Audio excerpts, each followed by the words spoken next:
Welcome to the talk that's real. Oh my goodness. Yeah, I didn't knock it over. Welcome to the talk that's real.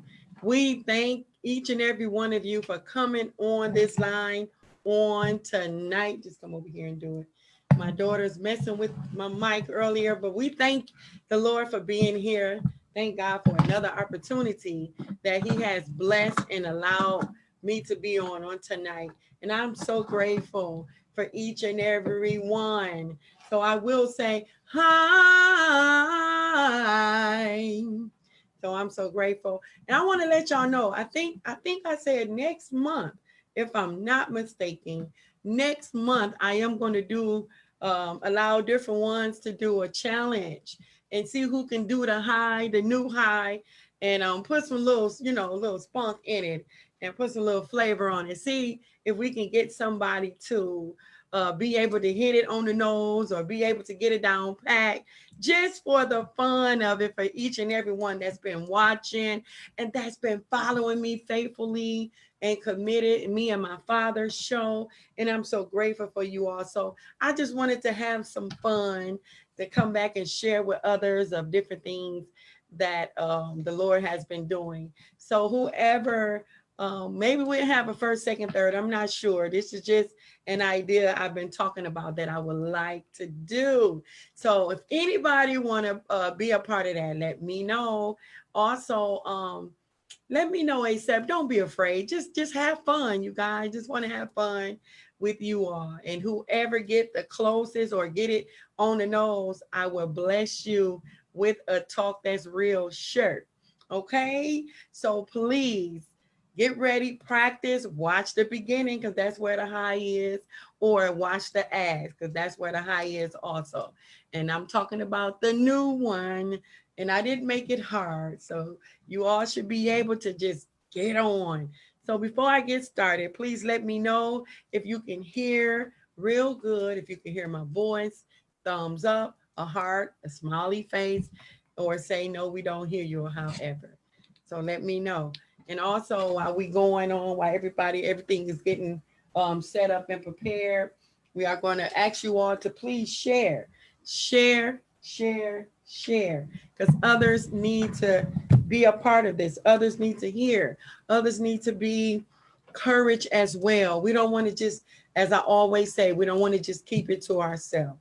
We want to be a blessing to others because this is just not for us, it's for others.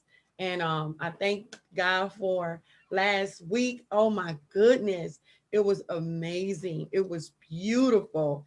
We had, I believe, about uh, four beautiful other women that was on the live on last week, sharing their personal space, sharing their dark sides of the experience that they had in their lives, and they shared it before the world. And that was a blessing to do because that's not easy to do. And they also shared their darkest side in their lives, as women being abused, as women, a woman thought that she was married and come to find out she wasn't, and led on into the shacking. And then you had some that was married but not happy in the marriage. Then you had others that was married but had low drive, sex drive. Then you also had some that dealt with different personal things in their life of abortion, or and you also had some that had miscarriages. So it was, and been raped and been molested and married on today. So it's a blessing for them to be able to come on and do these things. So we just thanking God for that, because it wasn't nobody but God that blessed them and allowed them to come through it. And that's why I always stress and say about this show, This show is to help and reach out to the lost, reach out to those that's hurting, those that's in need, those that's going through, those that just don't know what to do. This what this show is about. So please, each and every one, we just encourage you all to be a part of this show on tonight, and always think about somebody else that's going through on tonight, because so much going on right now. So many marriages are breaking up, so many relationships, even within yourself and God, even within maybe families. It can go even further, but it's so many relationships are breaking up on today because of what's happening and what they allow the devil to do and allow other things to do. Here, take this, allowed flesh to kick in or other things to kick in. But we thank God, like I said, once again, for this opportunity that He has blessed us to have. We thank God, and we pray that no distractions come on tonight, no hindrance come on tonight. And we got so much going on tonight, and we do. But I thank God for keeping us busy and occupied so we can stay focused on Him. But on tonight, we coming with the breakdown of the masturbation. A lot of people want to know, is it a sin? A lot of people want to know, is it wrong? Because it helps me from not doing wrong against my wife. It helps me from not making bad decisions against my husband. And the reason why we on this, because this is the main, one of the main situations that's happening in marriages today. Whether you know it or not, it's so much is happening in marriages on today. And our topics tonight is going to be on the masturbation, on pornography, on the sex drive, of the different things that marriages go through. Even if you in a relationship and you in a couple's relationship where you're not married, these things happens. It happens in all these relationships on today, of the tempting of the devil, of the tempting of flesh, of the tempting to please ourselves and make ourselves feel good. So just wanted to say that's why we are still here on this topic, because these are one of the number one, I mean the number one issue that we have on today. So we do have my sister and my brother. They're going to be with us on tonight. And I also have my husband that's going to be with us on tonight. And we are the couples that stood up. We the couples that spoke up and shared our dark side, to where it just really blew a lot of people's mind to be able to share. Because it, like I said, I believe it was on Sunday, speaking that message, we have to expose ourselves. We have to come out of the dark so we can come into the marvelous light. We have to confess our flaws to one another. We have to repent. We have to change our ways and change our way of thinking, and asking the Lord to renew our mind so we can do His will. So these things happen, and these things came out forth, and we allow it to, with the help of God. And we were okay to do it. We were free to do it. And I'm grateful and thankful. And I'm so set free. And that's why I don't have a mind to do that anymore. I don't even want to do it anymore. And I thank God for cleaning me up mentally, physically, naturally, spiritually. And I'm so grateful for God doing that. So I am going to get ready, and please forgive us for being late on tonight. I thank God for my husband. He's been working double shifts, and it's him that really try to get this live going on, and that's why we're doing our training. So please be patient with us as time goes by, as we'll be able to do and set our time at 9:03, and that it will be our time. So first, I believe I will go ahead and introduce. I try to give him some time so he can get himself together. So I will check and see if he's ready. And if he's ready, I will bring him on. If he's not, I will bring the guests on. So we can go ahead and get started, go around. So we can go ahead and get started on tonight. Because I'm excited. Are y'all excited? I know I am. So I am ready to get going. And each and every one of you, like I said, watching, you're more than welcome to ask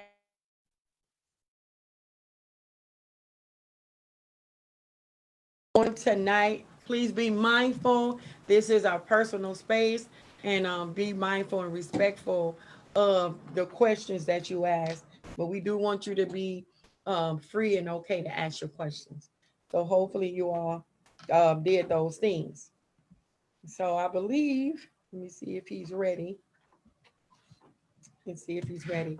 But first, I will go off and say, share a couple information before I bring them on about the difference, the definition of masturbation.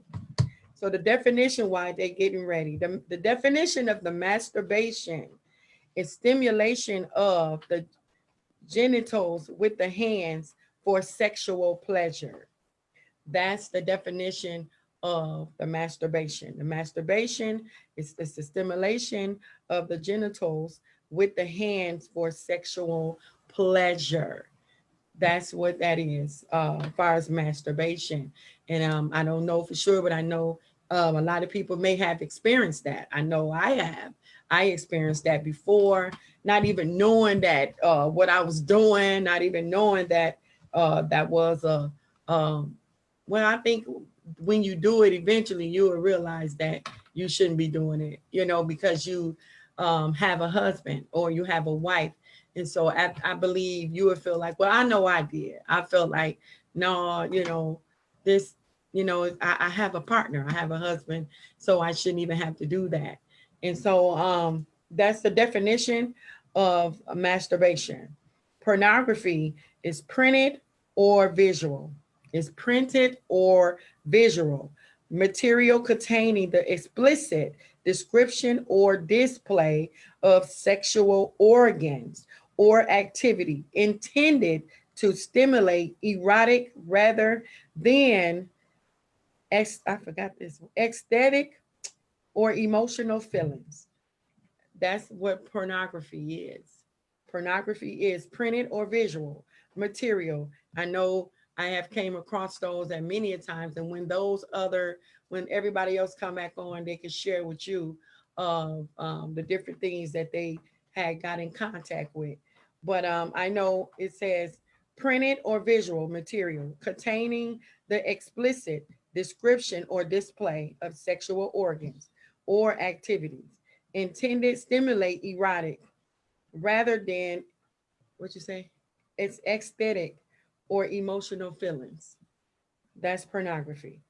Now the sex drive, the definition of the sex drive is the urge to seek satisfaction of sexual needs. Sex drive is the definition of the urge to seek satisfaction of sexual needs. And they also have where it says it's excuse for masturbation frequently. And that's just an excuse. I mean, it's an excuse for masturbation. When you want that sex drive, you'll find some other type of way that'll get your attention or find some other type of way to please you and satisfy you. And that's what that is saying. My first guest, are you ready? You ready? Okay. So our first guest that will be coming on tonight is my husband. My husband will be coming on tonight, Robert Jones. And we all want to show some love for him as he come on tonight and share of the different things that he has experienced. He did share a whole lot before, but we just want to break it down even further so everyone can get understanding because we did get some feedbacks on these different things that we have experienced in our marriage. Ooh. So we welcome. Oh my goodness. Yeah, I apologize. I am so no, I'm good. I am so tired, y'all. I've been working all day, but I wanted to be here and to get ready to experience another night of talk that uh, talk that's real show. You know what show you on yeah, tonight? I know.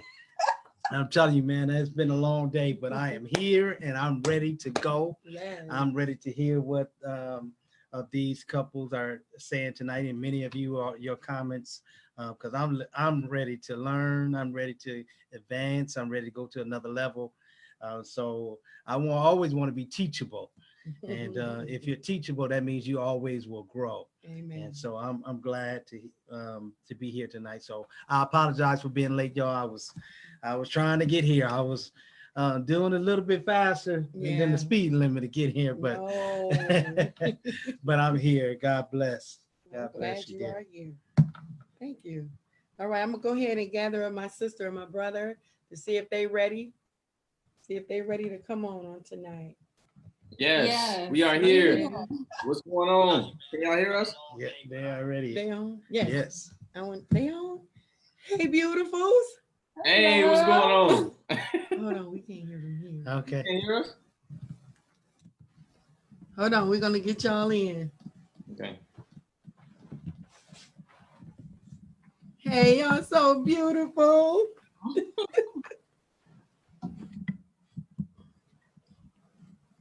Y'all so beautiful. We thank you all for being with us on tonight. Thank you all for having us. How y'all doing today? We're doing good. Yeah, we had a nice long day. Long day. Yeah. I worked, so it might be yours, but this probably need to be turned up right here. Okay. How y'all doing? I'm sorry. Can you hear us now? Yes, I can hear y'all. Thank you. Good. Well, we're doing good. Had a nice long day today. Did some yard work. He did. I did some yard work today. It was necessary. Didn't want to do it, but I did it. And I asked about how many times? 20 times. 20 times. Yeah, about 20 times. You had to jump on these men, huh? Yeah. Yeah. Well, I always procrastinate when it comes to doing the yard. It's just so hot. So I always think twice. But he goes out there and ride that bike faithfully every day. So I don't want to hear that it's so hot. Tell him. The bike ride is so much different than blowing some leaves.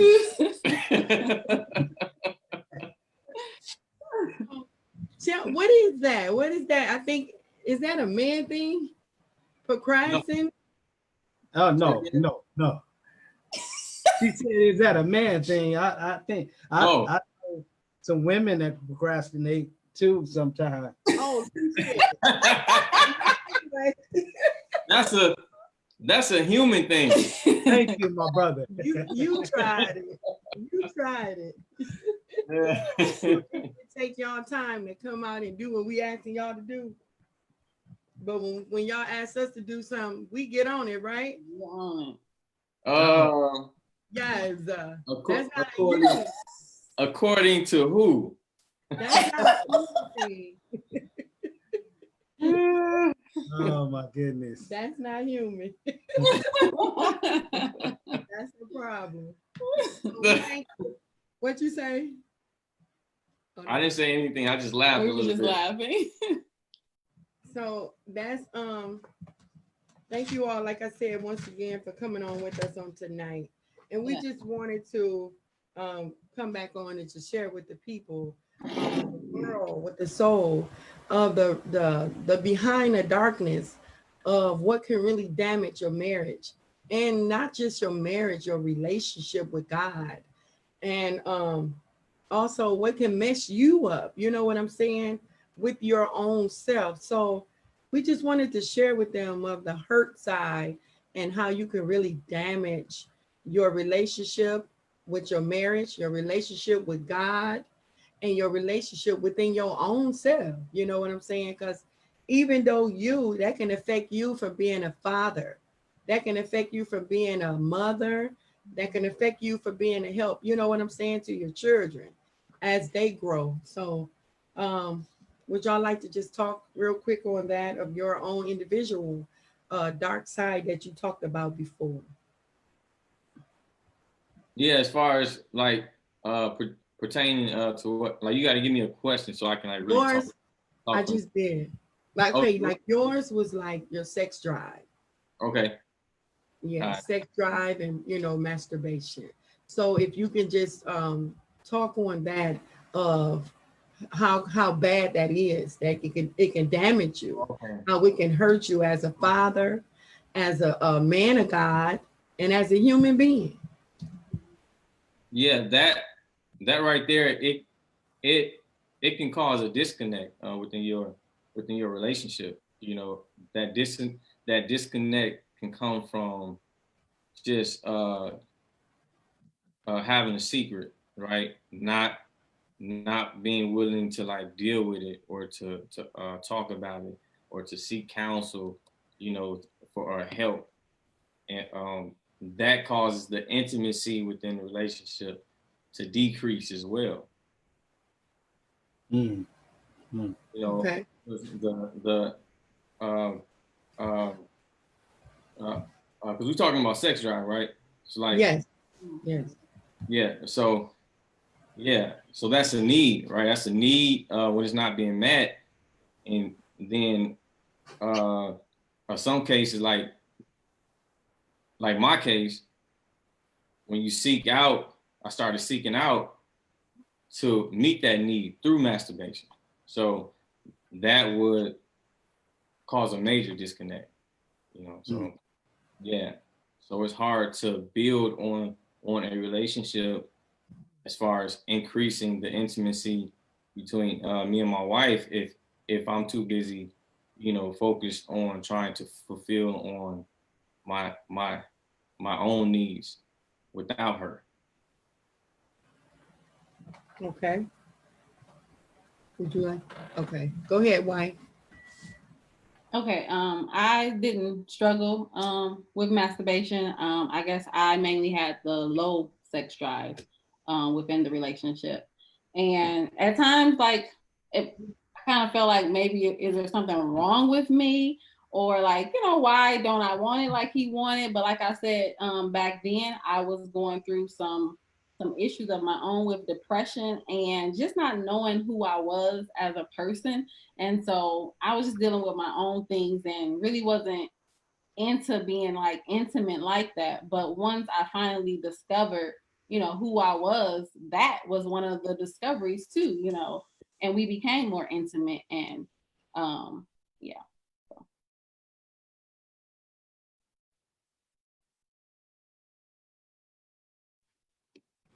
Well, Because hers is low sex drive.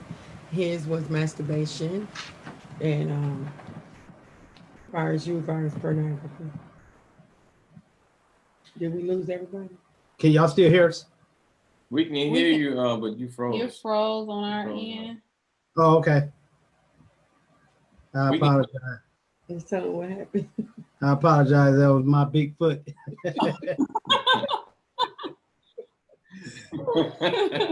It's all good. My size 11 got in the way. So, uh, so, but we just bear with us, y'all. We having a little technical. I'm difficult. I'm moving around so much, and but we're gonna get things back on track. Those of you that's out there, y'all just bear with us, and we'll have the video right back up and running. Oh, yeah. But hopefully y'all can hear me audio, still audio, those of you that's tuned in. But I would say, far as, oh, okay, there we go. I think we're back now. All right, Oh, yeah, yeah, we see you're you. back. All right, There you go. sorry about that. But I would say one of the things that when I was into pornography, what it really did, it hindered my relationship in a way I always felt guilty. I felt guilt, overwhelming sense of guilt, um, not only to my wife, but to God. And, I wasn't in the church, but I felt still, I think that even as those that maybe not saved, maybe you haven't given your life to Christ, but you reverence God, you honor God, and you have that respect. It made me just feel like I could not even pray. I couldn't even lift my hands. And then when it came to my wife, sometimes the devil would try to make it seem like there was a make me feel like it was something that I had to put on her to make me do it.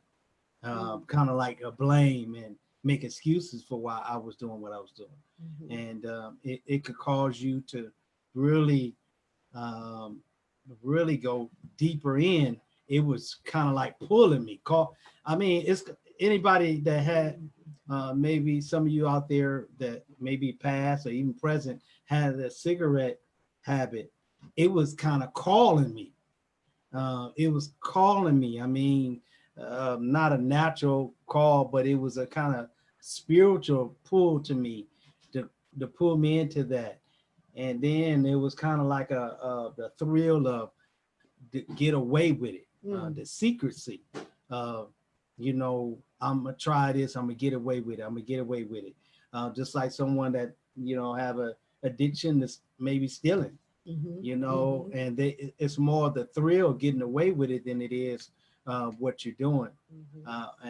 And that's where it was leading me to, when I was, as far as I can remember, back when I was in the pornography. Okay.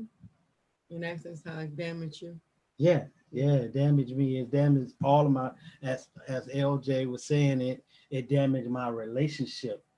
Not only with my wife, but with, I don't know, we didn't have any children then. No, we didn't. It was in the beginning. But it damaged my closeness with my wife. It kind of actually Yes. pushed us further. It was like a wedge there. Yes. And it pushed us further and further because I had secrets. Yes. And when you have secrets, it hinders your relationship it with people, especially if you're in marriage, your wife. If you have secrets, it pushes you further apart because now you guarding what you say and what comes out, and it's not a conversation where it's open and you're just sharing with each other and you're opening up with one another and you're being free. You guard it, right? And that's where it hurted in my marriage and my relationship. Amen. Oh yeah.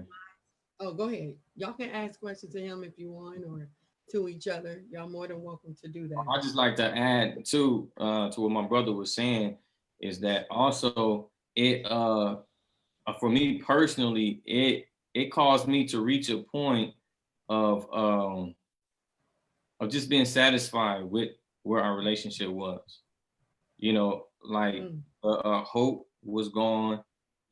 For it to be better, I was at a place of frustration. I was convicted, but at the same time, I was justified.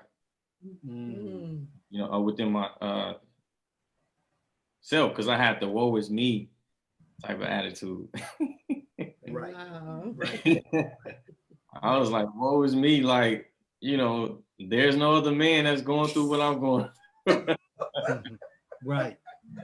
So I became satisfied with just where our relationship was, and just became complacent, and that can damage a relationship when a person becomes complacent with where the relationship is, with no desire to be intentional in growing that relationship. My willingness to be intentional was just gone. Wow. I had reached the point of like really not even contemplating, but like actually planning a exit plan, later on down the line. Cause I was just like, yeah, this ain't what I signed up for. This is not what I want. And then my wife, fast forward, now that when we talk about it now, she was going through the same thing as well, mentally. So we both mentally was like, looking towards the opposite direction. Yeah. Versus us working together.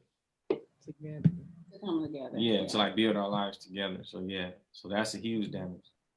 And I don't know. This is one of the things that what pornography did to me early on, and I had this before I got married. It was something that I was dealing with before I got married, and it carried over Yes. into the marriage. It carried Yes. over into the marriage, Yes. and it I would say it really even got worse after I got married. Yeah. Before it was no um, it was no one there that I was in a relationship with. But then when I got married, it actually got worse because, um, as you said, drove that wedge in. But not only that, it that guilt. I was carrying that guilt around. It's just like someone that committed, and uh, uh, an act. You feel guilty about it. I mean, if you're on a diet or something and you slip up and you feel guilty about something that you did. I carried that around with me, that guilt of what I done. And after you do it, it was really like an affair. It really was an affair, It is. you know. And it's just like a person that really intends to be with their family, with their wife, but then they yield to temptation, and it's a sense of overwhelming guilt of what I just done. Every time that I would go into that, there was a sense of guilt there, and that was just kind of a weight, a burden that I was carrying around, a heaviness that was just weighing me down. That I mean, I couldn't function properly, in in other areas in my life because of this weight that I was carrying around. Amen. Well, that was real big of you to share that. And I'm thankful for it because even with me, as I said, coming into the marriage, I didn't have those. I didn't have I consider myself I was perfect.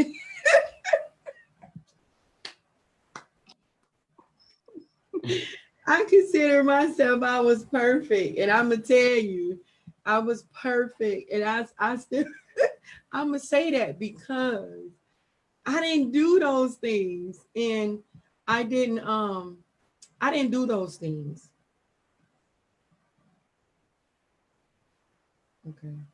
Okay, sure. You can read it out loud. There was a question, and I didn't want to. Go I'm ahead, because sorry I to was about to interrupt. go into it. Go ahead. There was a question saying, "Can the women tell us how it made them feel going through this?" Tori, you want to go first? Okay. Okay. Well, like I said, during that time, like I said, I was going through depression. So for me, I didn't mind him doing it because it was like a weight that was lifted off of me. Like he wasn't looking towards me to, I'm just being perfectly honest. He wasn't looking towards me to fulfill certain needs that I really at that time didn't really desire to do. Um, and so for me, it was just like, okay, that's you, you want to do that, that's on you, which wasn't right. She said things like, you that's you and your relationship with God. That's between you and God. Are you? Like, it's wrong, but if that's what you want to do, go ahead. It's kind of like, don't do it, but do it. Like, terrible, terrible. But like I said, at that time, it was just. It's not terrible. It is what it is. What it is. Yeah. Let her speak. She let you speak. Let her speak. Go on, sis. You said it was terrible. Go ahead. It did cause me like, okay, am I, the worst wife in the world? But I believe like I made up in other areas, I thought, but I know that still didn't fulfill that, that sexual need. So yeah, like that's good. Okay. I just say that's good because she said she felt like she made up in other areas, and that's what I was going through too. It's like, well, I'm good in this area, so I didn't feel the need to try to fix other areas. So that's real. That's real though. Yeah. Okay, now I guess it's my turn. Now, with me, as I said, I do, and this is not like saying I'm conceited or nothing. I'm just real. I'm just being real, being honest, the best way I know how. So just please be open minded every time I'm talking, I guess, or when I'm sharing different things. But I felt like I was perfect. And the reason why I felt that way because um, I didn't come in to the marriage like with baggage. Now, I think one thing that I had experienced, but it wasn't because of me. It's when I was little, and I shared that with him as we got more deeper in our marriage, as we got further down in our marriage. Because to me, I didn't think of it anymore. Um, so, but when I came into the marriage, I did. Because I cut ties and everything. In the beginning, I said, you let go your female friends. I'm going to let go my male associates or however. And that was our agreement when we first came in. However, because I had a lot of male friends. Um, and so that was about our thing. I think that we had communicated about. But me, as coming in to the marriage as a virgin, like I said, I knew a lot of guys, or could have been close or here and there, but that was not my decision. So I came into the marriage ready. I came into the marriage ready and prepared to be that wife for my husband. As the way, go in the room, girl. Sorry, y'all. That was ghetto, was it? Was it ghetto? That was real. All right. Yeah, because they hindering us to a certain extent. They helping us too, but there's topics and different things. I want to be free, what I'm gonna say, because I want others to be courage, to be honest within yourself, and you want to be free, to be delivered from these demons, because that's what want to keep you down, want to keep you chained, and keep you in bound. And so back to what I was saying, because she's gone now. So back to what I was saying. I see. You I came in. I when you came married, in, right? yeah, ready and prepared. Oh, I didn't even have it on. I came in here ready and prepared because the way I was raised and taught how to prepare for your husband, how to take care of your husband, how to this, how to that. And I had that in me, real good. And like I said, being mature at a young age, I had that in me to where whatever I had to do, okay, let's do this, excited, wasn't ready at first in the first place. We were young, but I ended up doing it anyway, being told also at the time. And so, but I did it. And as we got further in our marriage, I always say to everybody, I believe when I'm talking to any couple, the first 3 years of your marriage, that's a test. That's a test. That's a challenge. That's one of the moments ever because you not just one, you're two. You coming in with that new being a part that you have to share yourself with somebody else now. And so, like I said, I didn't shack. I didn't do that. But I came in ready to be that wife and for my husband. So when I got introduced to a lot of these things, and I'm gonna tell y'all, even in the beginning, I think he caught me at the time when I was just really changing my life over for God. And so even in the marriage in the beginning, how I was aware of him doing these different things, I you can tell.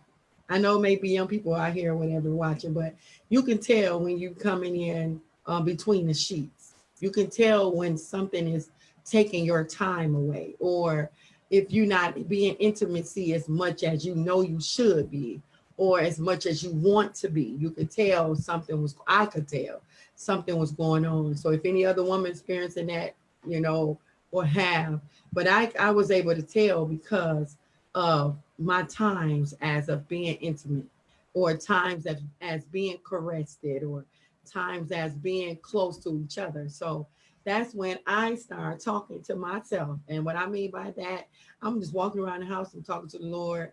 And I thank God for that. He'll lead and guide me where to find stuff. He'll lead and guide me where to find, whether it's tapes or magazines or pictures or whatever. He led me to where to find them.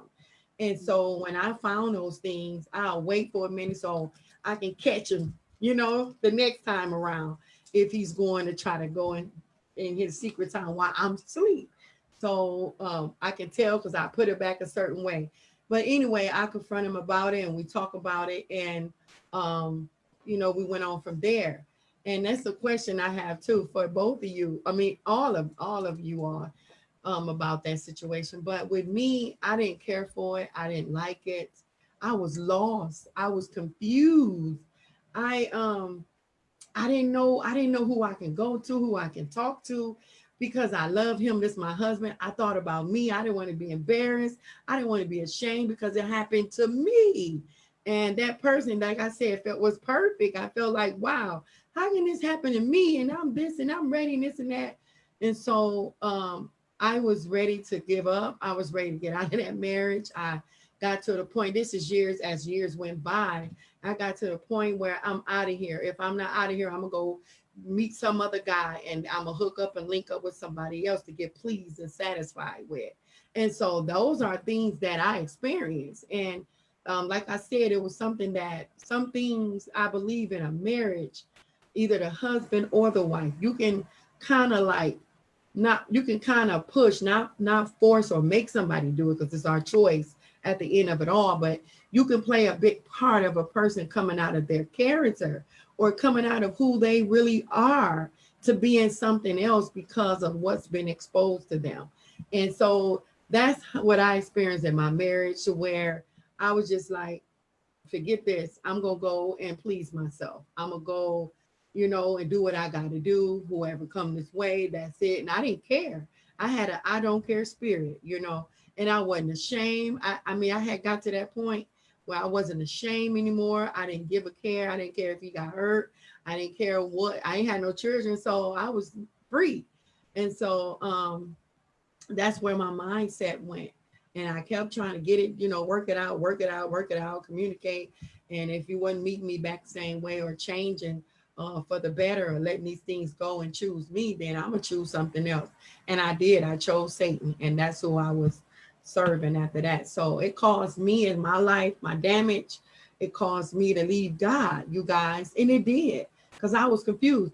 And that's why I went back to where saying that you don't have somebody to talk to when you should be able to talk to somebody. You know what I'm saying?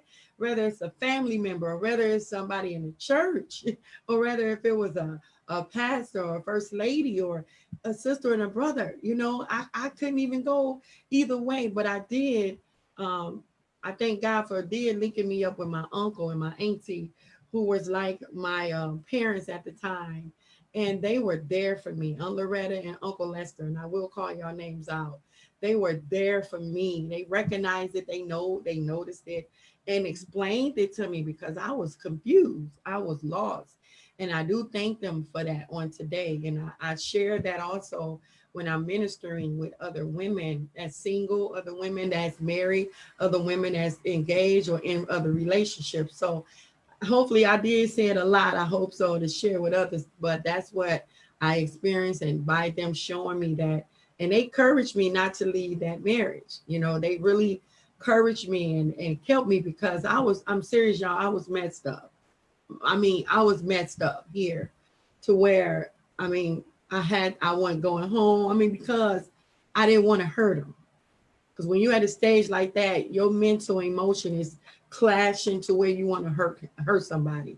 So it would have been either me or him in the hospital or him dead and gone today, because my feelings was in that whole thing. So I did share a lot there. So hopefully I was able to help someone and encourage someone of what I experienced being married to somebody that was in pornography. Oh yeah, and that's how I was introduced to masturbation.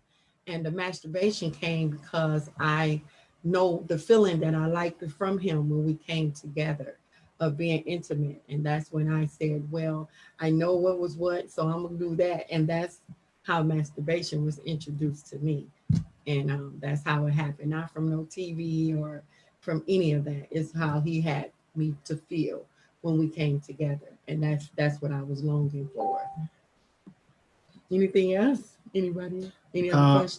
I want to say this, and because it may be somebody listening out there that need to hear this too, um, from both ends, that I think that people feel that they have to have they care so much what people think. Yeah.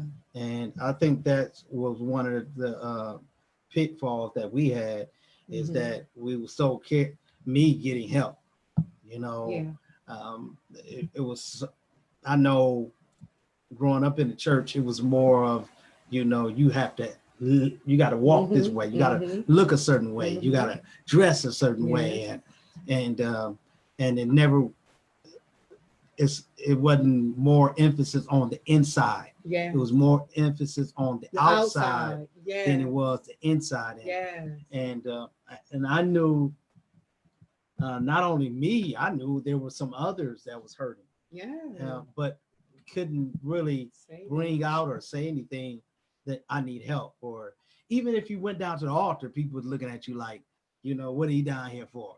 You know, and it was more of the outer appearance. And then you had to portray that you're here when you're really down here. And I think even you said something, you know, where you felt like hey, I was perfect. Yeah. And sometimes, you know, we feel like we got to be that certain person instead of asking for help. Saying, hey man, look, this can't go on no more. Right. I can't keep going around in a circle. And I like the word Minister Lawrence used, intentional. Not just going around whatever comes, you know. If somebody come to me and ask me, then I open up. But intentional. I'm going intentional, living my life intentional, where I'm going to get what I need. I'm going after what I know I need. I'm going after those things that even I desire in life. But getting that help, right, that I need in the area that I need help in. Right.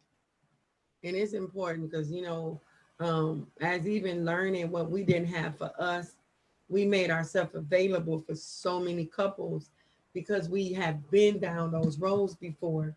And it is so like, it's like you could be married but alone with the outside world because of the way people have you feeling and thinking like you can't go and tell nobody that you have some issues, or you can't go and tell nobody about your business, you know, and that's not true. If you need the help, you need it. If you don't, you're going to damage yourself. And that's what I did. I damaged myself. And then I end up being introduced to demons, you know, because those were demons. And then the more you into it so deep, I was in deep to where I was just out there. And I've never really like experienced that side, but I was out there. This was in my marriage that I was out there bad because of my mind was, you know, you want to say something to me? No, I was, when you got, Oh. you got a question too. Oh, okay. Because my mind was blank. I mean, it was gone. I'm so serious. I can't say I seen red, but it was gone to where I didn't get out there. I mean, I was out there bad. And yes, I think my mom don't even know. She probably know now. But a lot of these things I didn't even get to share, you know, because like I said before, like he said, integrity or how they always gave us that standard. And that hurt it. That hurt it, you know, by not being able to have that someone to talk to before I went out there real bad. Go ahead. I didn't know if they want to. Y'all want to say something? I'm sorry. Yeah. I just want to say one thing that just came to my mind, just from listening and reflecting on just the how the culture of the church, you know, has been made. You know, like it seemed like to me that a lot of times we hear that the church is a hospital, like a place where people come to get help, right? Wow. But it just seemed like with the mindset that I grew up with, as far as being raised up in the church, it just seemed like the church was a hospital until you got saved. Wow. Wow. That's deep. Wow.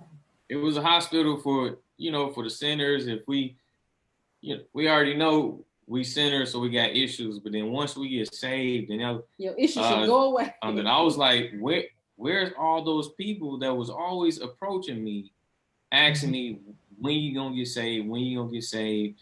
Call me if you need me. Call me if you need me. Then once I got saved, it was like, where they at though? Right. You're telling the truth. Yeah. So that's just how we end up trying to deal with our issues by ourselves. I just want. Yeah. You made a good point. That's made a real. good point. That's real. That. And one of the things that came to my remembrance as you all was talking, even back then, while he was doing what he was doing, I was like secretly praying that he just cheat on me. Because I wanted out of the marriage. Like, I just wanted out. Like, I didn't, like I said, I was going through depression, and we were having babies after babies, and it was just like, this ain't adding up right. And then like even people that I go to, it seemed like they were just satisfied with their marriage, but people kind of looked at us as if we had the ideal marriage. But it's like, no, like if this is the ideal marriage, then we just screwed. Like what is it? Like I'm out. Like literally, I was secretly like, just let him cheat. I even have it in a notebook that I read to him. I'm like, oh my God, I wanted you to cheat on me. Like, who does that? But mindset at the time. It was there, yeah. But that's the result of like really not even having that mindset to seek for help because of that shame. Yeah. That shame of just thinking that no, I'm not supposed to have this issue. So why would I seek for help when I'm not supposed to even have this issue? And that's the same thing that I dealt with when I was going through depression. Like I dealt with it on my own to the point when I was just tired of being shameful for dealing with depression as a believer of Jesus Christ. Because I was shameful because I'm not supposed to deal with depression. Right. Hey, I've been filled with the Holy Ghost. Like, who's gonna help me? Right. The Holy Ghost is supposed to help you. So they put it all on God, huh? So I just, that's real though. That's real. I want to say something before you get to this question. I think it's a flip side to this also, because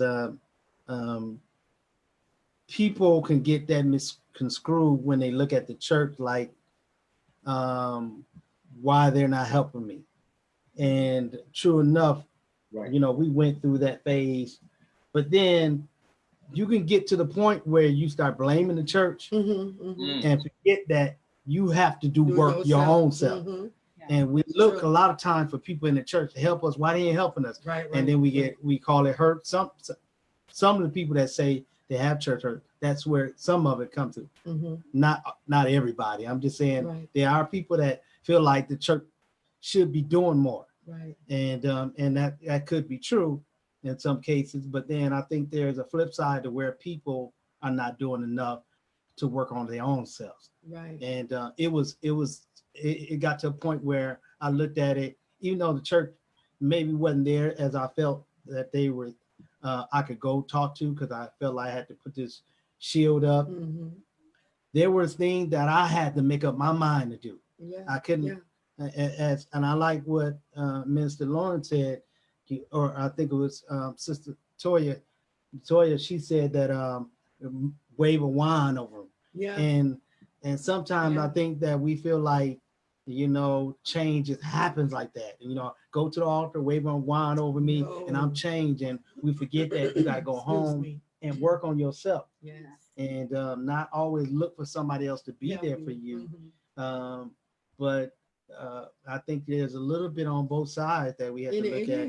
That it's not the church's job to do all the changing. That's right. The churches should be there to help you change. When you need it. That's the message. That was Sunday. Right. Go ahead. And so I just think there's a lot of times that we had, and it was hard for me to change, but I got to the point where I looked in the mirror and the pain to remain the same became greater than the pain to change. And I looked in the mirror and I didn't like what I saw. Yeah. Looking at what I was, I knew it was going to hurt to change. But the hurt that I had looking in the mirror at myself was a whole lot worse than anything that would have came with change. Yeah. And so I made up my mind. I'm not going to be this person anymore. I'm going to do whatever it takes to change this thing. And it had to come with me looking at it saying Right. it's wrong. It's not right. Because the devil try to bring to you, there's other young men doing. There's a lot of, there's a lot of people doing this, a lot of, people it's the number one Google word back a few years ago on Google. And there's a lot of people doing this, and you see it in the videos, and you see it everywhere. You look on party stores, on the posters, and sex is everywhere. Yes, and it's free. And then you start justifying yourself, thinking, making yourself think that, well, the devil will do it, and then you'll buy into it. And I had to look in the mirror and say, I don't want this. Yeah. I'm changing whatever it takes. If somebody going to help me here, I'll go find somebody. If I can't get nobody here at church to help me, and I'll do whatever I need to do. And I started getting books on it. And I started reading. I started doing research and looked and seeing that, that I'm not the only one that's doing it.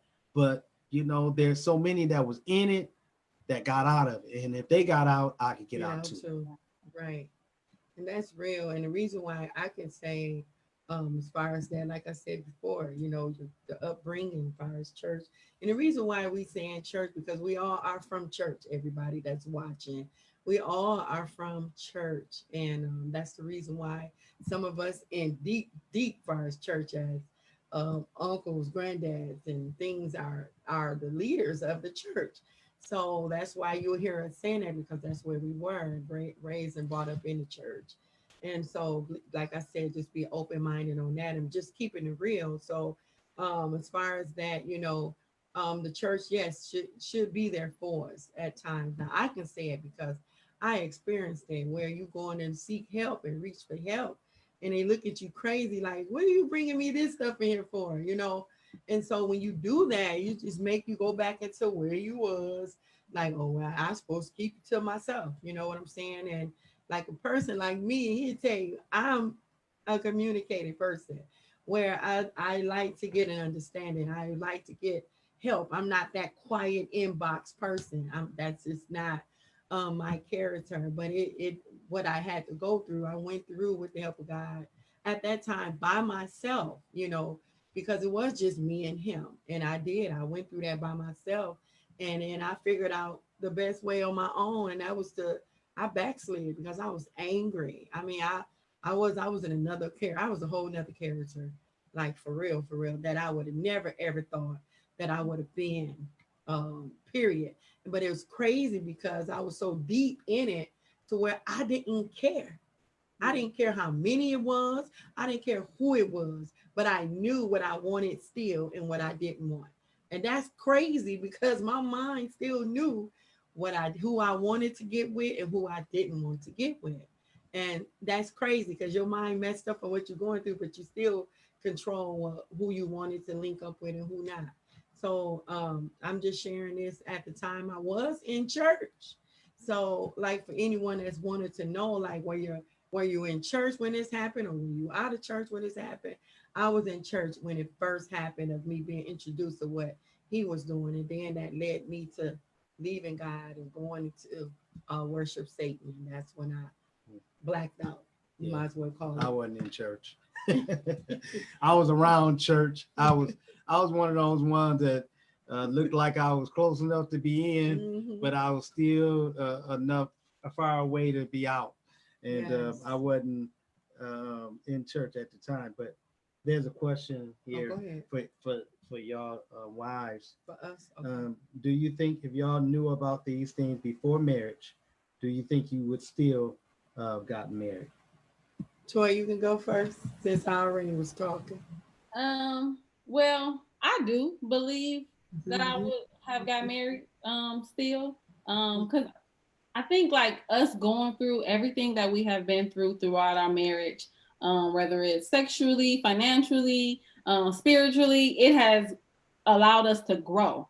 And so even if we would have waited to get married, we were still gonna have to go through certain things to get us to the point where we're like, for real, we're one.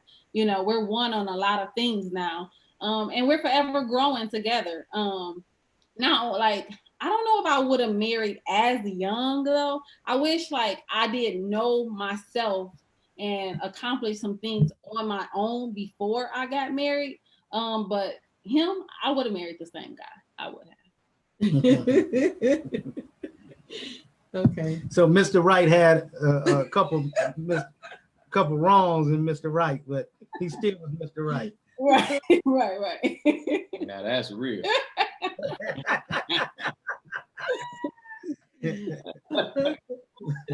Okay, now ask me the question.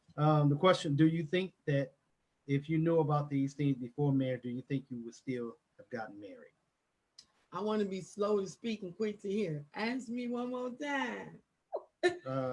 Do you think that if y'all knew about these things before marriage, do you think you would still have gotten married? I don't think I would have. I don't think I would have. Because like I said, I looked at myself as being perfect. And I wanted that same back in return. You know what I'm saying? So I don't think I would have at all. I can say, you know, I don't believe I would have. And is that enough for the answer? Is that a good answer? That's a good answer. Okay. It's real. This is talk that It's talk that's real. You know, I said we go more than that. But there was another question that I missed. I'm gonna try to scroll. We didn't got far away from the question. That's what I was saying. Is this it right here? You can come on. Yeah, I got it right here. Okay. I was told that some people are afraid of marriage. I think that's a comment / question that he said. I believe some people are afraid of marriage. Y'all want to respond on that? Or you want to respond? Well, yes, a lot of people are afraid of marriage. They see the issues. They're on the outside looking in. They see a lot of the issues that happen in marriage. They see a lot of people, you know, based off of what people see. I think that that creates a certain type of fear. Mm-hmm. You know, that if they see about 90% of the marriages that they see, if it's failing, if the people don't look happy, if the people are struggling, if they see all the work that goes into building a healthy marriage, a lot of people are afraid of that work. A lot of people are afraid of going through the same thing or being locked in with one person, having to deal with certain things, you know. So yeah, I think that's real. Like, people are afraid of marriage. And just to add, I think a lot of people are afraid of commitment. Like, you really have to be committed to one another to make it work. Even when it gets tough, even when it gets hard, are you still going to be committed? So I think a lot of people are afraid of that because, you know, we're not married. Deuces do. We don't have no ties, no nothing. We just out this thing. Once you're married, it's not like that, you know. And yeah, and I just feel like the longer you're in it, the more you can grow with one another. At least for our case, you know. If we would have said, you know, deuces early on, we wouldn't be right where we are, you know, and we're like truly happy now, you know. But yeah, so. I just told her the other day, I looked at her, I was like, he been showing out, y'all. He been showing out. I was like, man, just imagine if I would have gave up, I would have never been experiencing the other side. Side of intimacy, that's what he's referring to. What you say? Just imagine if I would have gave up. Is that all you talking about? Is that all you talking about? Is the intimacy? No, I'm not just talking. No. But that is a part, though. That is a part. Hey, you know, you said. I'm just saying, like, a couple weeks ago, that was benefits. That's what you're talking about, the benefits again. Oh Oh yeah, it's benefits. Where my water at? But yeah, it's just not so much of just us like staying in it, right? But like really us making that conscious decision to not leave, to just not leave, to like really like make that conscious decision to have tough conversations. Yeah. Mm-hmm. To look at each other and say, I don't need you to be happy. And her look at me and say, I don't need you to be happy. So what's left? I choose to be happy. And then just us coming together, holding ourselves accountable for our own lives. Yeah. Mm-hmm. Like holding ourselves accountable and not putting these expectations on each other so that we can feel some type of fulfillment. No, I am fulfilled because I choose to be fulfilled. I choose to be happy. I choose to to accept myself. I choose to be just who I am. I am already whole and complete. I don't need to try to fix anything. There's nothing I need to fix. Like I'm already whole and complete. Like Right. God did the work, right? I just have to choose it. I have to choose the grace every day. So I think that is like number one for me is just choosing to not leave and choosing to just use what we already have. Yeah, and I just want to add like how we confront each other. Like if I confronted him about something, it used to didn't go the way that it goes now. Like we seriously can sit down and have a conversation and him not feel some type of way, because that was one of my things. I didn't want to hurt his feelings if I told him something, but now I just say it. Oh, I just say it as open and honest as I can. Sometimes his feelings do get hurt, but he can come back and say, you know what, maybe you were right. I'm like, but before it wouldn't be like that. Y'all hurt his feelings. I would shut down. It would just be a whole nother story. But now we're able to really communicate and have a conversation with one another. So That's good. Well, I'm gonna go with this. I think, and Pastor Johnson, he said some of the same thing that y'all were just saying. Pastor Carl said people are afraid of commitment. When you're committed, you'll do whatever it takes. When you're interested, you'll do what's convenient. And I think that was a good point that Pastor Carl Johnson said on the comment. I would say this: people are afraid of marriage because of sacrifice. The sacrifice, and y'all both alluded to it in your comment. What I hear when I listen to a lot of single people, whether it's on the social media or just through talking to them, most of them always talk about, I want somebody that I can hold at night, or I want somebody that I can be with. I'm tired of being alone, and I'm tired and it's really never geared to sacrifice. I want somebody that I can make happy, and it's usually when you hear a single person, they always talking about them being happy. And I'm tired of being alone. I'm tired of being, by myself, and don't realize that marriage puts you even more into a realm of where you got to give up more. Yeah. And sometimes there are days when you still feel lonely, even when you're married. Even when you're married. Yeah. You say even when you're married. Right. Even when you're married, you still feel lonely sometimes. Yes. Like that mate or spouse don't understand you, or you feel like that spouse is way up here and you're down here, or you way up here and they're way down here. And I think people don't really look at marriage and the sacrifice. And when you hear people say, I'm afraid of marriage, sometimes they come to the realization that it is a sacrifice, that I'm enjoying where I am now and I'm not ready to get it up.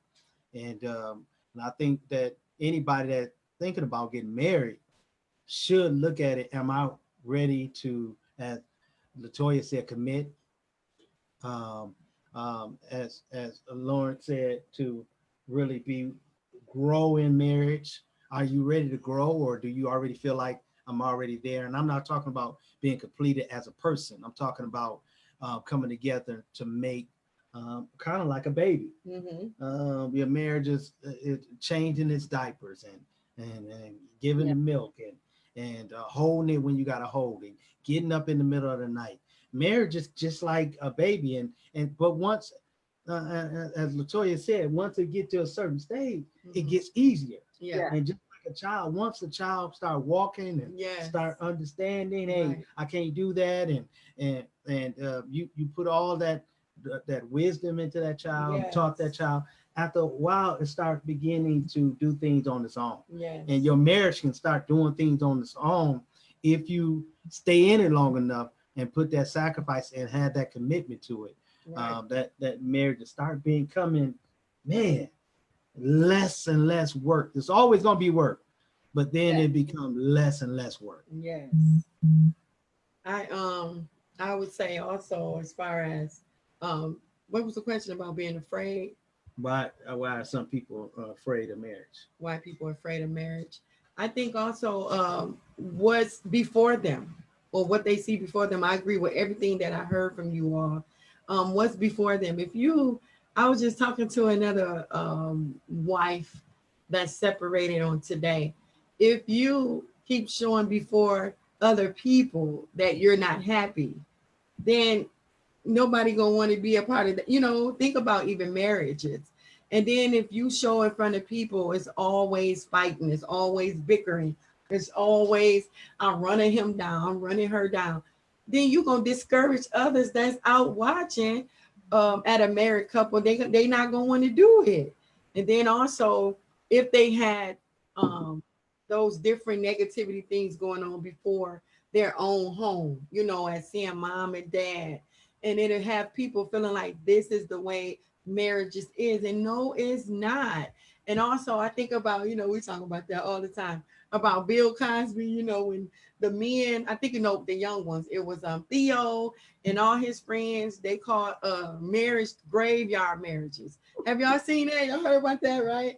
And they call it graveyard marriages, and because of what marriages do, you have a husband and a wife not being intimate. So that's why you see spaced out all the time, distancing all the time.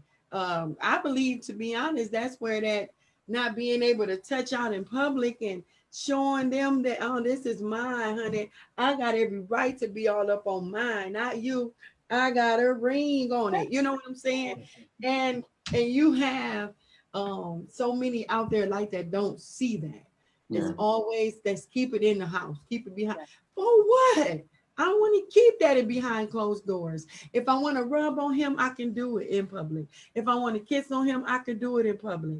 If I want to be intimacy with him, I can do it in public. As long as I'm in my vehicle, I can do it in public. When nobody, I'm gonna give my own self a mic on that one because I had to throw that one in there. So if that's some things that I want to do, I can do that. He's mine. I mean, yeah, be mindful and respectful, but a lot of the way of showing us and bringing us different ways, making it seem like you can't do this, just keep it at home. Or if I want a toy, I'm gonna give me a toy. If I want to dress this type of way, I'm gonna do it. If I want to wear some lingerie, I'm gonna do it. If I want to be sexy and this and that, I'm gonna do it.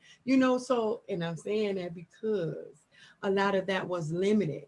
And it was limited what you can do, what you can't do. And that was called control. And a lot of marriages today have been controlled and yet still being controlled up under the witches and warlocks, up under all these spells that's telling you how to do that they doing in their marriages. And then you have a flip side. Some may be freaky and just showing you the quiet, humble side. And then you have some that's not freaky and just showing you their actual true them.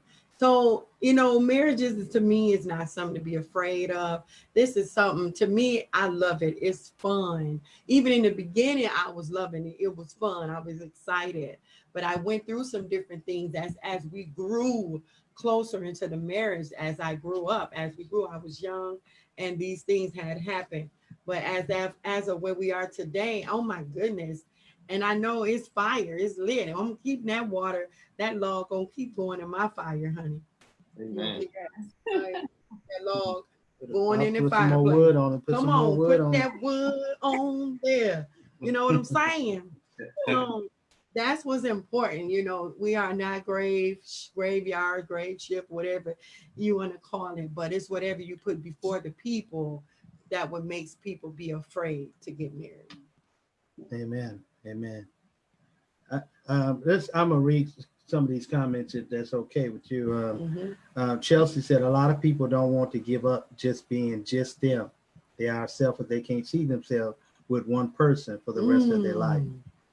Pastor Carl says a marriage must have covenant, communication, commitment, and compromise. The four C's. Amen.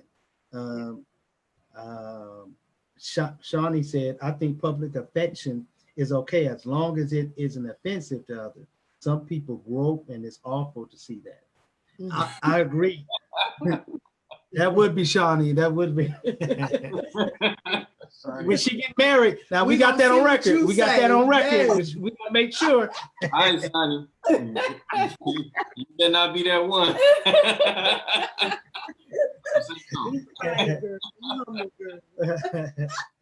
But I mean that it can't. There's certain things that shouldn't be out in public. There's it's okay to show affection, and I think there is a line where you don't want to go too far with it, because sometimes people put on a front. Yes, they do more outside than they do inside.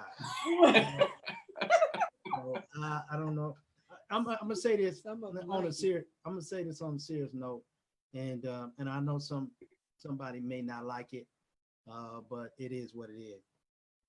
When you look at homosexuals, come on, they show more affection in people that's doing it the right way. We're talking about saving your marriage God's way. Now that's not God's way, but sometimes they show more affection to each other and want people to know who they're with. That's right. More so than the people that's doing it God's way. Yes, that's twisted to me.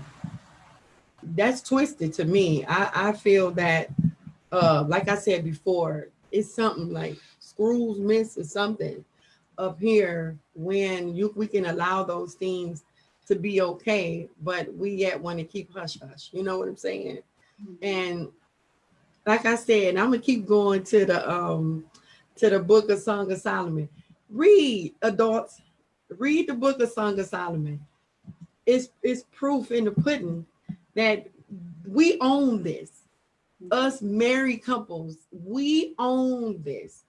This is what we supposed to do and should do before others. God, he don't want us to be angry. He don't want us to be bitterness. He don't want us to be dried all up. He not that type of God. So we should show life, right? Can y'all witness with me? We should show life in our marriages. Even when you're going through different things, we get that situated and settled behind doors to where when we come back, when we get that settled, we can come back out, back on the high again, back on fire again. That's what we should keep behind closed doors, our issues, our drama. Get it straightened, get it right between the husband and the wife. Then you can come back out and get that all, everybody get that realness. And some things, like I said Sunday, some things will eventually need to be exposed so others can know that it's okay to go through. It's okay to have differences. It's okay to, what we say, learn to disagree and agree. It's okay to happen. But me, I'm gonna tell y'all, the best part I like is making up, sugar. That's the best part. And I'm gonna throw the mic on that. Can you throw the mic on? The best part is, the best part of waking up is being in between the sheets. Hey, hey. So I'm just saying, it's nothing wrong with that. So back to what he was saying, we have to not allow ourselves to be shame and embarrassed. I think the most important thing too, if you're comfortable with yourself, You got to be comfortable within yourself first to be able to do all this, to be able to not be ashamed, with to hold hands, to walk together, to drink from each other's straw, or to share food with each other, to feed each other food. You have to, that's a part of being romantic. Man, that's a whole nother subject. That's a part of that's a part of being. Allowed me on our anniversary. I was eating from his plate like with no problem. Normally he'll push it over to the side, like only touch right here. No. Growth, huh? Bro. No. Or yeah, hand it to me like, yeah, like don't touch my plate. I don't like my food messed with. Okay.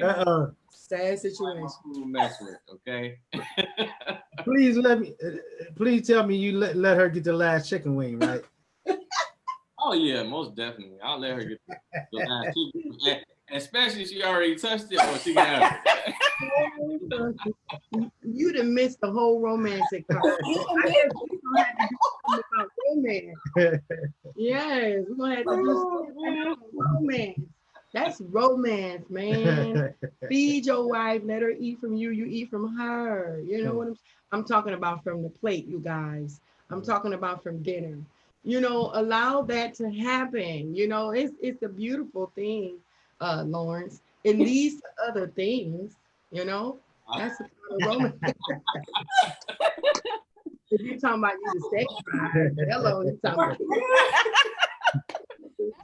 about No. and he don't want to share his food. You know that, that leads to other things, sugar. That's how that fire keep lit, you know, keep on burning, honey. No, but and it is true. So Right that's there. Sad situation. Lord. Amen. It Oh, is. man. You had Ain't some sad, my sister. It's real. Yeah. and it's sad. Oh my Real goodness. sad. See? And that's cool. That could have been Grown. the person. Little baby. Growing. Right. Grow fast, man.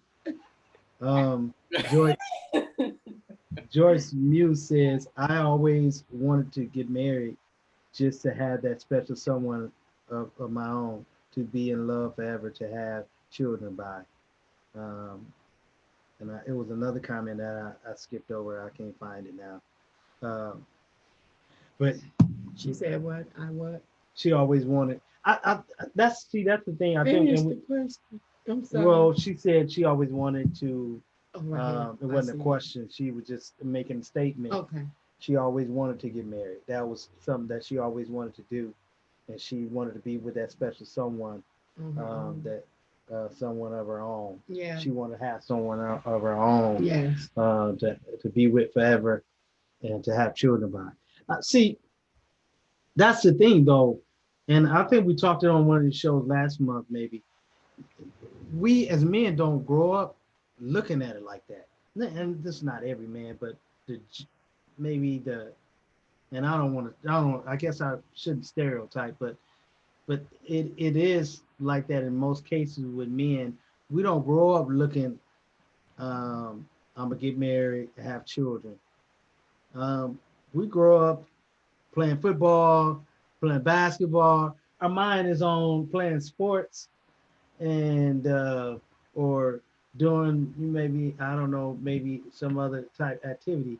That women, I think, more look at that, even at a younger age. They're looking, I'm gonna get married, or I want to have children, and we don't look at that growing up.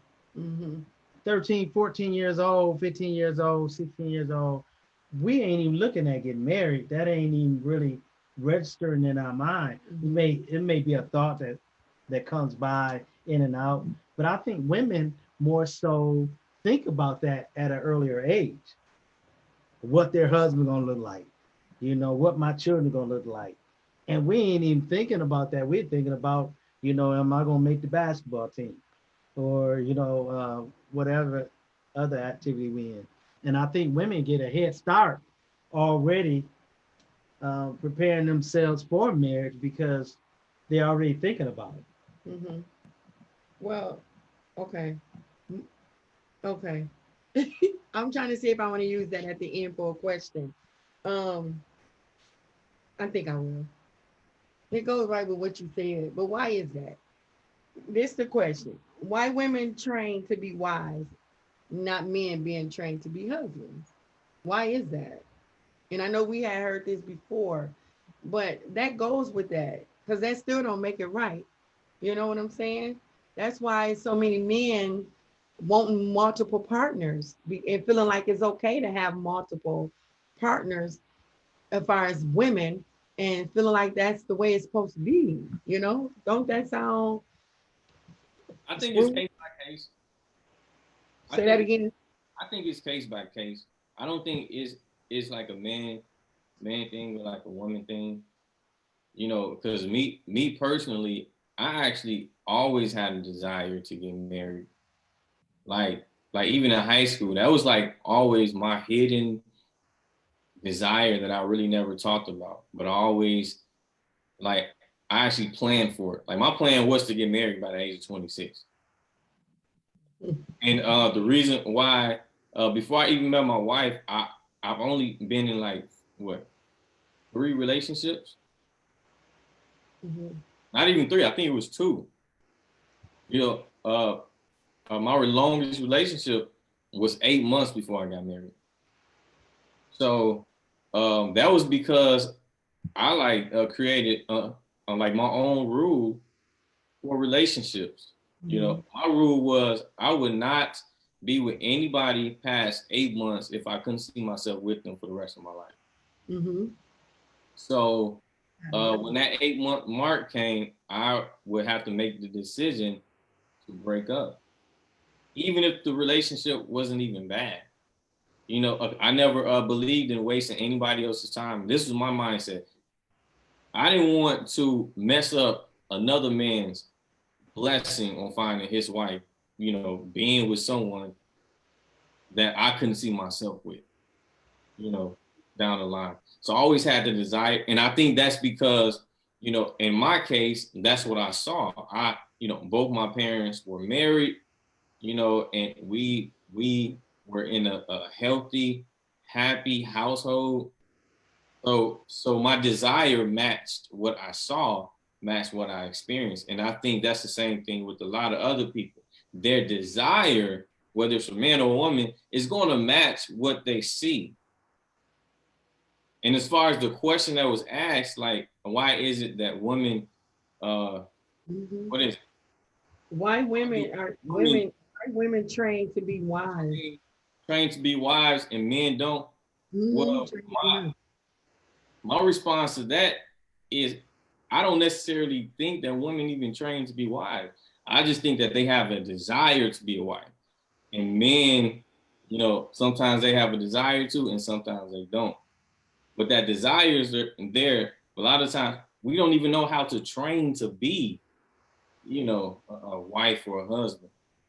And I think that just comes from the absence of having these type of conversations, like having real conversations. This is training right here. What we're doing right now, we're training because somebody is taking notes Yeah. and they're learning from our mistakes so that That's, they don't have to make the same mistakes. Yeah. that's the whole purpose of the show. Yeah. Right. So that's training. Mhm. So a lot of this, like you said earlier, in like 2 weeks ago, how you said before, First Lady, how this was something that you didn't see growing up. Mhm. Mhm. You didn't see conversation like this. Oh So no, no. that's why I say that it's case by case. I personally don't think, from my experience, that there's a lot of women that is like training to be wives. They just have a desire to be a wife. It does not mean that they're training to be a wife. You know. Right, right. That's good. Mhm. I'm gonna say this. Um, Awesome. I gotta give it up to you, man. You were a whole lot further than where I was. Man, I wasn't thinking about marriage, and only time I was thinking about having somebody, I didn't want to be by myself when we were I was chilling, so I had to have me a girl, on the side. But I was not thinking about marriage. I wouldn't that did not cross my mind. Man, that 8 month rule you had, man, that was deep, man. It that definitely didn't cross my mind. That's why he proposed in 8 months. I did propose after 8 months. I proposed, but like my father tell you the same thing. I was just always different. Yeah, Here. you different. Yeah, Oh, yeah. you I was different. always different here That's because good. like from a childhood, I was always like really connected to Mhm. like my passion and like really fulfilling purpose. That's why I'm so passionate about the topic of purpose because I've always been like that's always been my thing. Like I love to motivate people. I love to like really fulfill on my purpose. Mhm. So with that desire, everything else kind of lined up with that. My relationships and so on and so on. Man, I cared more about what my boys was gonna say. People's person. Worry about people. I wanted them to call me the man when. Worry about people.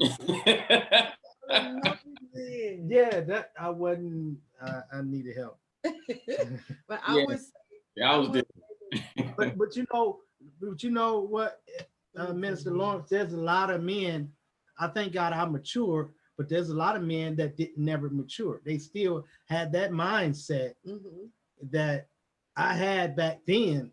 They still have it now, and they're in their 20s, in their 30s, God forbid, in their 40s, and have that same mindset of not even thinking about relationship, just thinking about themselves and how they're gonna look to others, and they Pleasing care. other people. Yeah, they care more about how you know, their outlook is, Mhm. to how everybody else perceives them Right. more than they are concerned about, you know, uh, being in a relationship Right. for the good of someone else and Right. for them also. I'm about to get them. No. And also I would say that's why I told you, Lawrence, we have so much in common in so many different ways. I limit myself. I had a goal at the age of 23, I think, or 21 or 20, 21, I was gonna get married. And then I had a goal at 23, I was gonna have a baby. And at 25, I think it was a baby, one of them, but and it happened. It did happen. I was young talking like this. And I shared this, I think, long a while ago about that. And when I was little, I always said when I was a little girl, I didn't know. I was just talking, playing with the Barbie doll house and all. And I was saying it then and not knowing it was gonna come to pass. So that is true when you speak on those things, and it do come. It do come, and you have to be ready and prepared for it. But I also, the reason why I asked that question, because we hear it a lot. And it's to me, bro, it is true to a certain extent that women, we do get that, we do, whether our mothers do it, our grandparents do it, they do still that in us as little girls, as being a wife, and they do. And that's why you see these movies, Cinderella, that's why you see these movies, and you even seen the cartoon or the dolls of Ken and Barbie. They, that was put in us both ways, in the church, in the spiritual and in the natural, which is the world. The world put that there for um, the girls to get ready for your Prince Charming, or get ready for this and that. And even in the church, it was more always women classes teaching the girls to stay virgins, teaching us how to keep our legs closed, keeping us how to carry ourselves, to present ourselves. We had classes after classes after classes. So it's no way that who I was brought up with, that you won't get some good woman, because we we were being very well taught, whether it was over watering or overdoing it. However, it was the majority of it was women. And then don't forget also, it was at the time more women in the church than men. I believe it's still that way, but now I believe more men is coming around in some areas of churches. But it was not. And if you even talk to a lot of men and women, they will share that with you, that it was always just about us women have to be in classes. We were in classes being taught how to cook, how to learn how to cook, What we gonna do? Cook for the animals? But we have to learn how to cook because we have to learn to be able to cook for our husbands. And then when we had children, so that was in us coming up. We have to learn how to carry ourselves, keep ourselves clean, how to keep our hairs combed, how to dress. I mean, we had so much. I'm telling you, so many classes. So even though they may say church girls are freaks, church girls are the sneakiest, church girls are this, church girls are that. I am one of those church girls. And we have a whole lot that's in our belly that we have been very, very well taught and trained how to be young ladies, whether they go left or south, right, or however. It's in us. It is in us. But that's what I wanted to say on that. Did you want to say something, Toy, or nobody? Well, for me, I wasn't raised in the church, but I will say that those who were, my mom raised me. She was a single mom, but it wasn't like instilled in me through her. Get married, get married. But I will say, like playing with Bibles and the different Disney cartoons that we watch, you will see that the fairy tale is to get married. That's the fairy tale, like to get married, have this wonderful life, this white picket fence, red door. That's the fairy tale life that we as women or as girls desire to have one day. So for me, early on, I didn't plan to marry as early as I did. Like my plan was to marry by 26, which sped up. I was 22. And I planned on having a baby by 28, but I ended up getting a baby before I even got pregnant. I mean, I ended up having a baby before I got married. So it didn't work out any way that I planned it. So, but yeah, so as growing up as a child, when you watch all those different things, that's the fairy tale. That's the fairy tale life.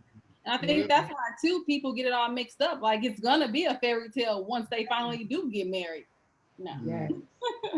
That's real talk. You want to say something about their comments or something? You can't make it a fairy tale. What was that? Say? But you can't make it a fairy tale. It's possible. Right. Yeah. Mm-hmm. Right.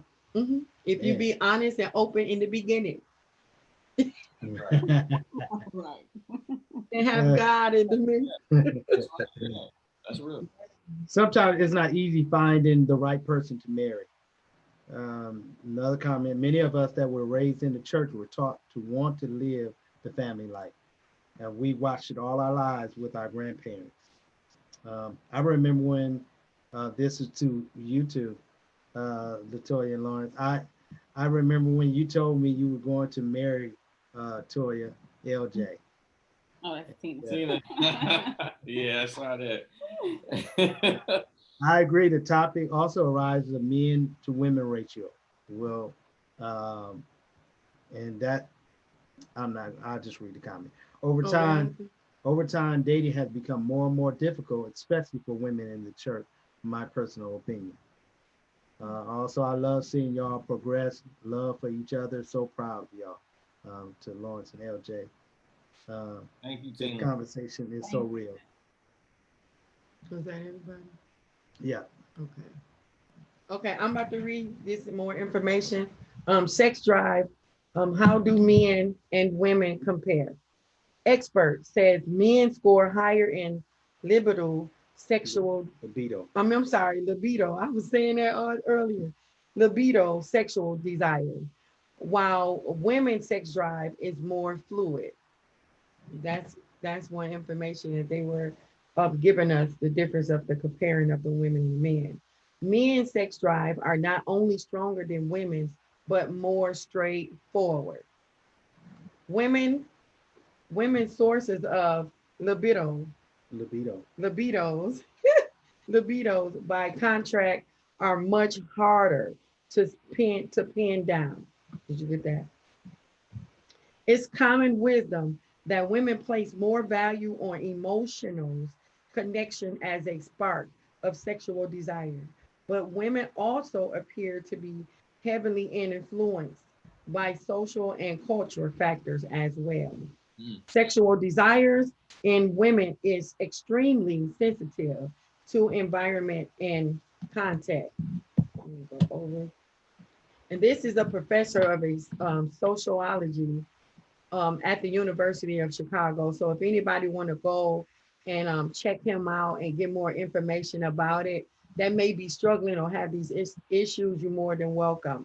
And this was just a survey. Men think more about sex. Adult men under the age of 60 think less, when I say less, once a day. As men plus women age each fantasize less, but men still fantasize twice as often. Only about 1/4 of women say that they think frequently. Sorry, I'm timing myself. Men seek sex more, what was that? Avidly. Mm. Men seek sex more avidly at the start of relationship, in the middle, and after many years.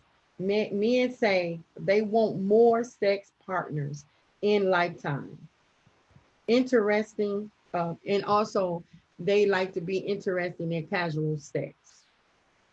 Y'all want to say something on that? Men? No? Okay. 2/3 of men say they masturbate. One half also say they feel guilty about it. 40% women say they masturbate frequently, smaller among women. Okay. Have to give us some go to school on it, y'all. Going to school on it. Yes. Yeah, we learning. Right. Yes, yes. All right, listen to this though. Nuns do a better job of fulfilling their vows of chastity than priests. Did y'all hear that? No. Nuns, nuns, Nuns, do a better job of fulfilling their vows of chastity than the priest. Oh. 49% admits to sexual activity. Priest is 62% admitted to sexual activity. Y'all want to say anything on that? Mm. Okay. No, The men report. No. I don't know nothing about no nuns. Right. Oh my goodness. The men reported more partners on average than the women. Is that real? As far as the men having more partners than the women On average. on an average. I can see that being true with what one of the comments that was said earlier, that that the men women ratio, there's more women than there is men. Maybe What you were saying. maybe that has something to contribute to why men have more partners. Okay. Thank you. In most cases, yeah. Okay. Prostitution is still mostly a phenomenon of men seeking sex with women rather than the other way around. Okay. Now, I think that's changing though. Women. I think women are starting to be more, well, at least what I hear, or what I, when you look on a lot of these reality shows and see on social media, women talk about sex more than men now. And where it used to be men, that's all, you heard with men talking about sex, but now women talk about sex more, and then them being, you know, satisfied and all of this. And now women are, this was not the norm years ago, that women wasn't so openly about sex. And whether it was right or wrong, I'm not saying it was right or wrong, but now women talk about it more, and that's one of the big factors that many women say that they're looking for in a mate, someone that can satisfy them. That's one of the key factors that many women nowadays, not all, but many women that I see, different streams of media, say that that's the number one thing that they're looking at is sex being fulfilled. Okay. Because we want it. We want you to please us and satisfy us. I think that's why I know that's why we talk about it a lot, because that's where a lot of women are missing, as far as in relationships and even in marriages, as being satisfied. I wasn't talking about just in marriage. You said men talk I about said all of prostitution, buying sex. Men, that the norm is men talk about prostitution or buying sex, or I think the tables are So you flipping saying now. you think women are That doing the women same? are looking where women many times were looking for just one person. Now this is a different Multiple generation. partners. They just looking to be fulfilled Mm-hmm. and maybe move on. I ain't even looking for, and you didn't used to hear many women talk like that, as far as I want a one night stand, or I'm just here for one thing. Um, we just friends with benefits. Now you hear that said a lot more than Mm-hmm. what you used to. But I think that still go with what I was just saying though. They want to be pleased. They want to be satisfied. Because even that was going to be one of the questions of, women sometimes pretending to have orgasm, to not shame that person that they're with, and that goes everywhere around, even in the marriages, even in relationships that's not a marriage, and even like this, as far as more partners, as you were just saying, how the men we talking about prostitution. A lot of times, if that's not enough for them, yes, they want that more, and a lot of them do go and seek what they can get, to be pleased. Um, that's what I was just adding on with that. Um, Question, just the questions. I'm gonna go to the questions. If anybody else have anything to say, you can check and see if anybody else said anything um, before we get ready to close out. Okay, here's the question. Why do most women take their time to have sex? Why do most women take their time to have sex? And the audience that's out there, the viewers that's watching, you more than welcome to respond as well. Need me to repeat it? Yeah. Why do most women take their time to have sex? You talking about far as intimacy, why they, or you talking about waiting to have sex, or you talking about the process of sex? Right.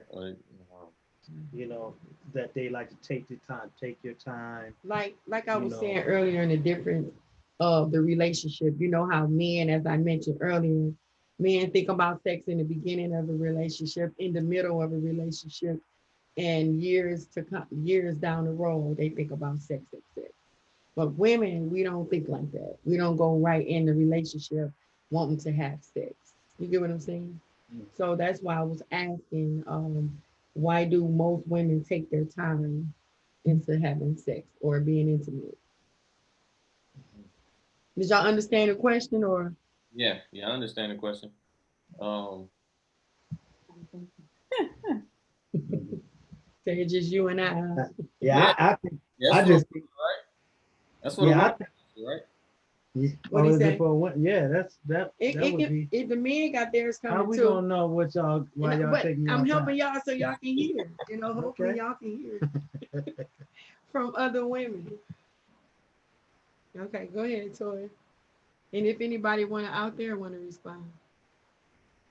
Well, like I said, like me early on in our marriage, I was going through so many different things of my, of discovering myself. So my desire for sex isn't like that wasn't like my number one thing. Like, ooh, yes, I just need sex. It was more so let's establish this relationship. Let us become one and getting on the same page with learning how to communicate more so with one another.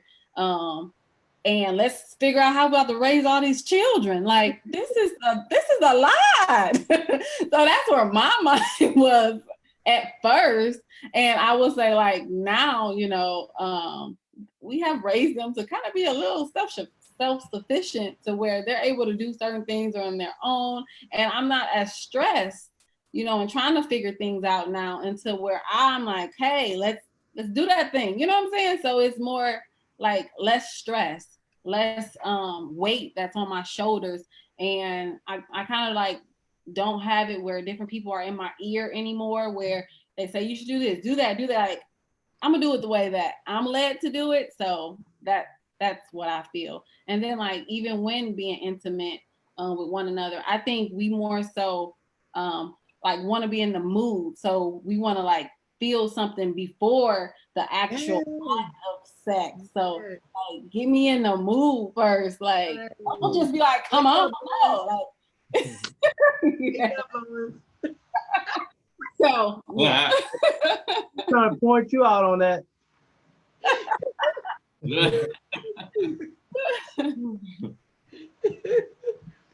You come on, sis. You got it. Come on, you think you speaking our language. Right. Yeah, that's where I believe where the downfall comes. I don't care. I mean, I don't want to call his name, but R. Kelly, you know what I'm saying? About the 12 and the 6 and the 4 play. Yeah. That's important, husband. Important, you know what I'm saying?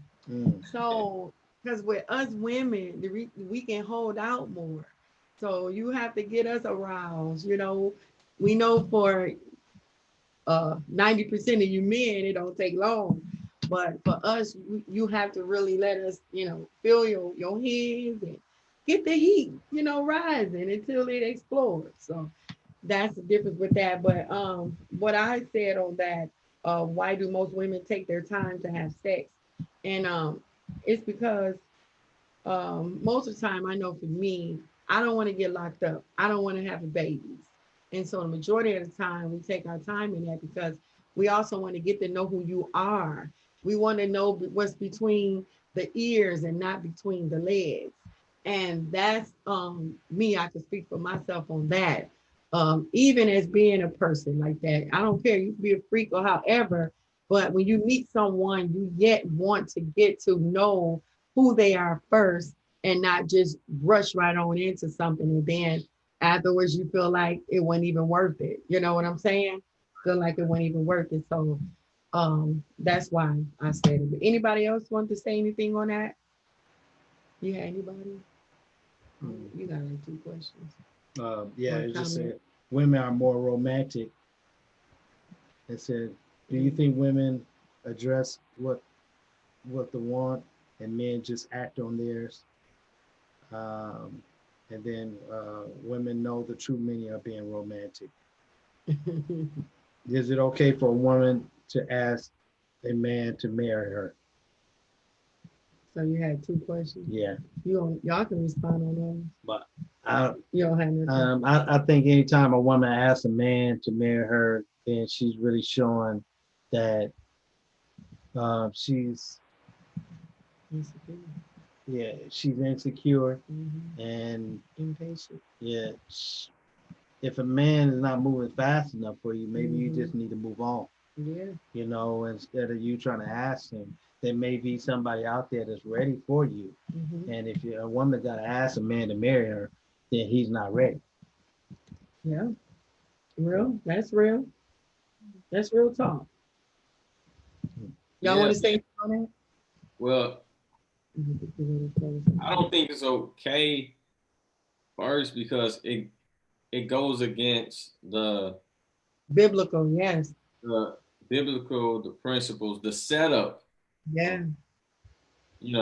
It goes against the formula that's been laid out for marriage. The Bible talks about the man who finds a wife, and then the Bible shares different stories in the Bible of when men they go out to seek after their wives. How men would actually show forth such great amount of perseverance just to get the woman that he wants, right? The woman that he wants to live the rest of his life with.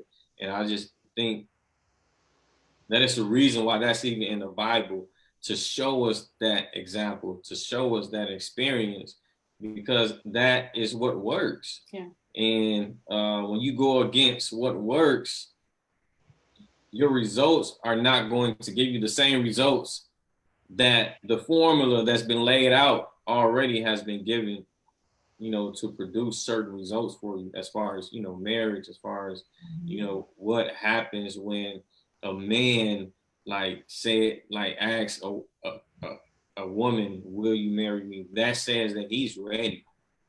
You know, so yeah. Yeah.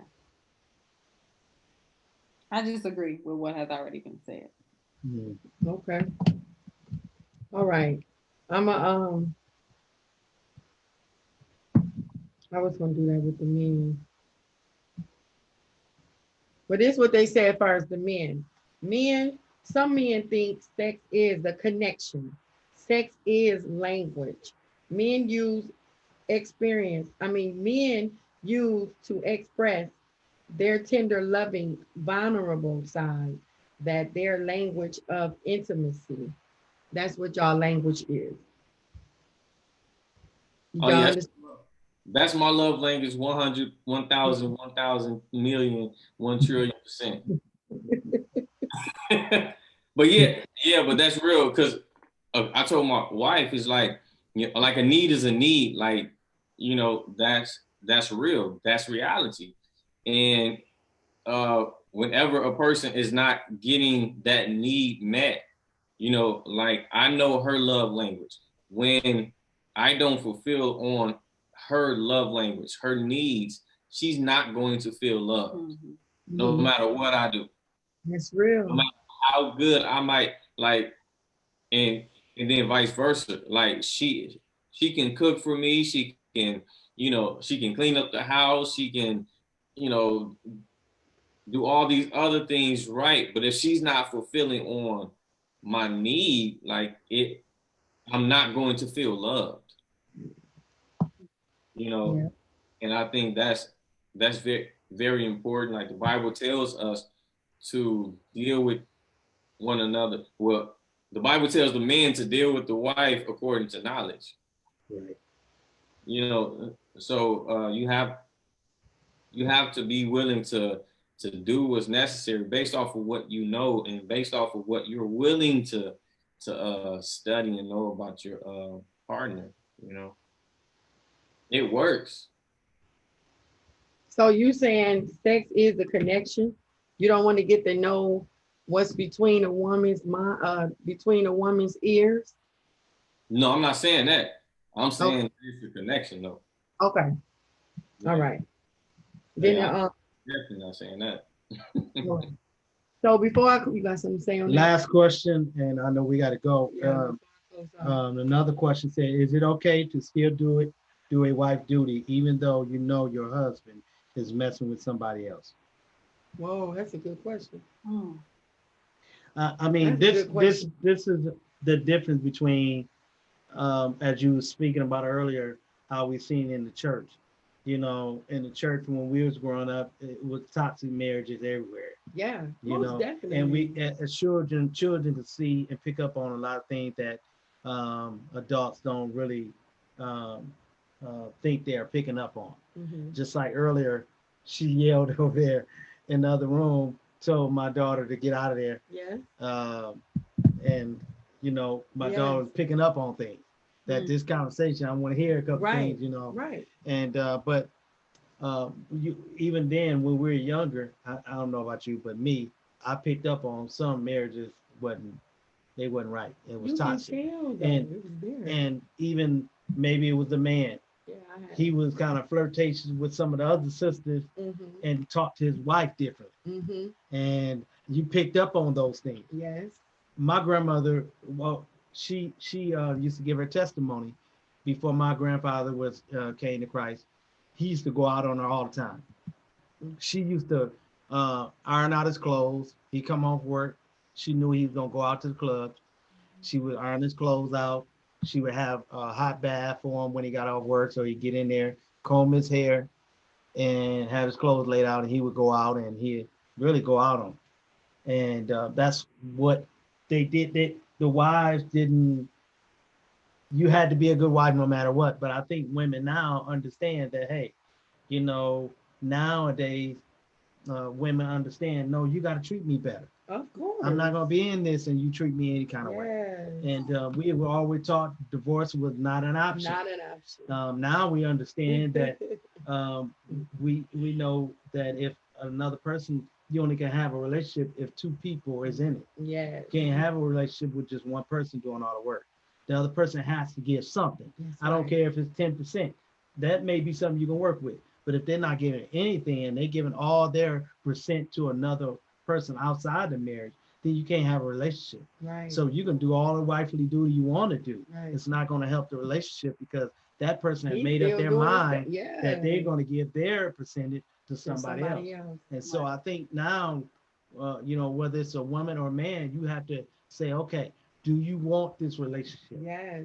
Show me you want this That's relationship. right. If you don't want it, if you showing me whether you say it with your mouth or Your you say it body. with your action Yes. that you don't want it, I need to do something different. Different.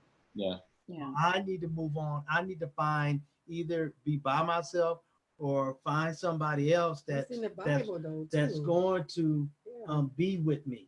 And I think now we're in a different day where you can be honest and be upfront. You don't have to Yes. just play along, play the Right. wife role. I Suffer. think you can stand up and say, this is not working. Right. Right.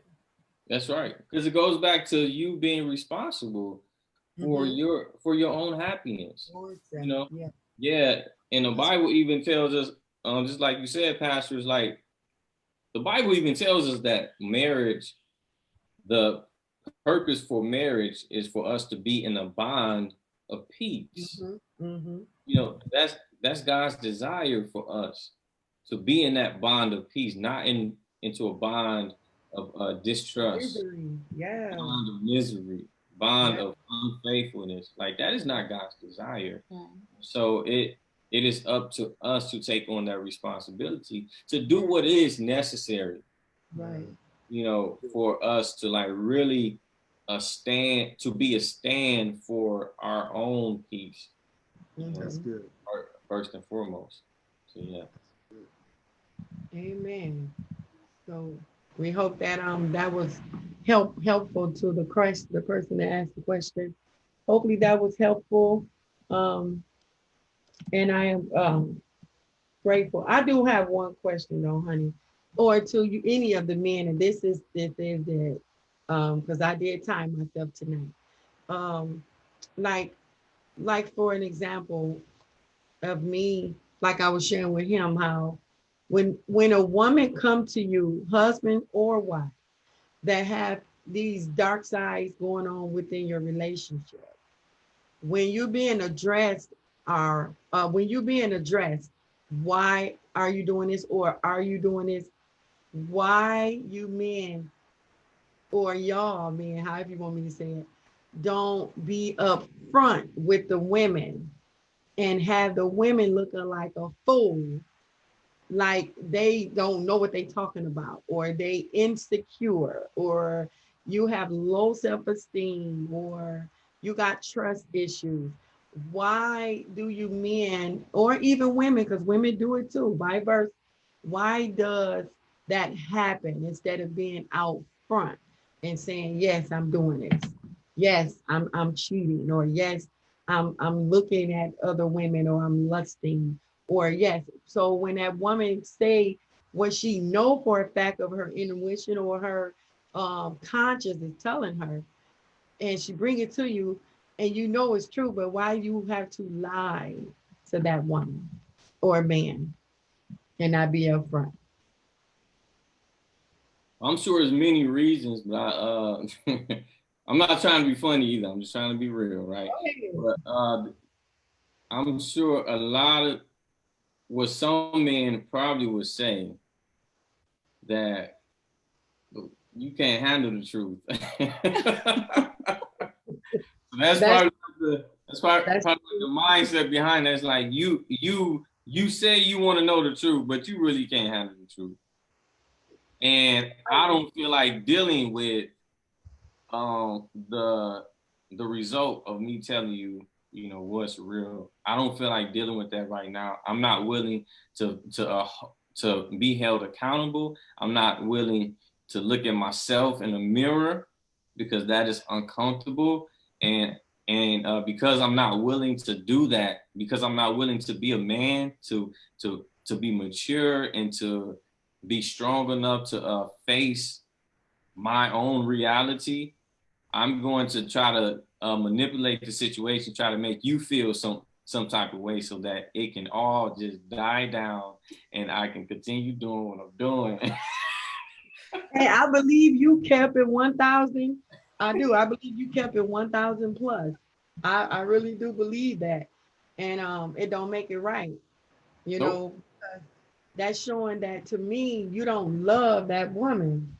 You know, you allow her to suffer because thinking about yourself, being selfish of Yeah. the matter, but you don't never seem to step back and think about that wife or that woman that you with, and you allowing her to go through all these different things, a cycle or things in her mind, and know she not stupid, and know she know what she's saying. It's true.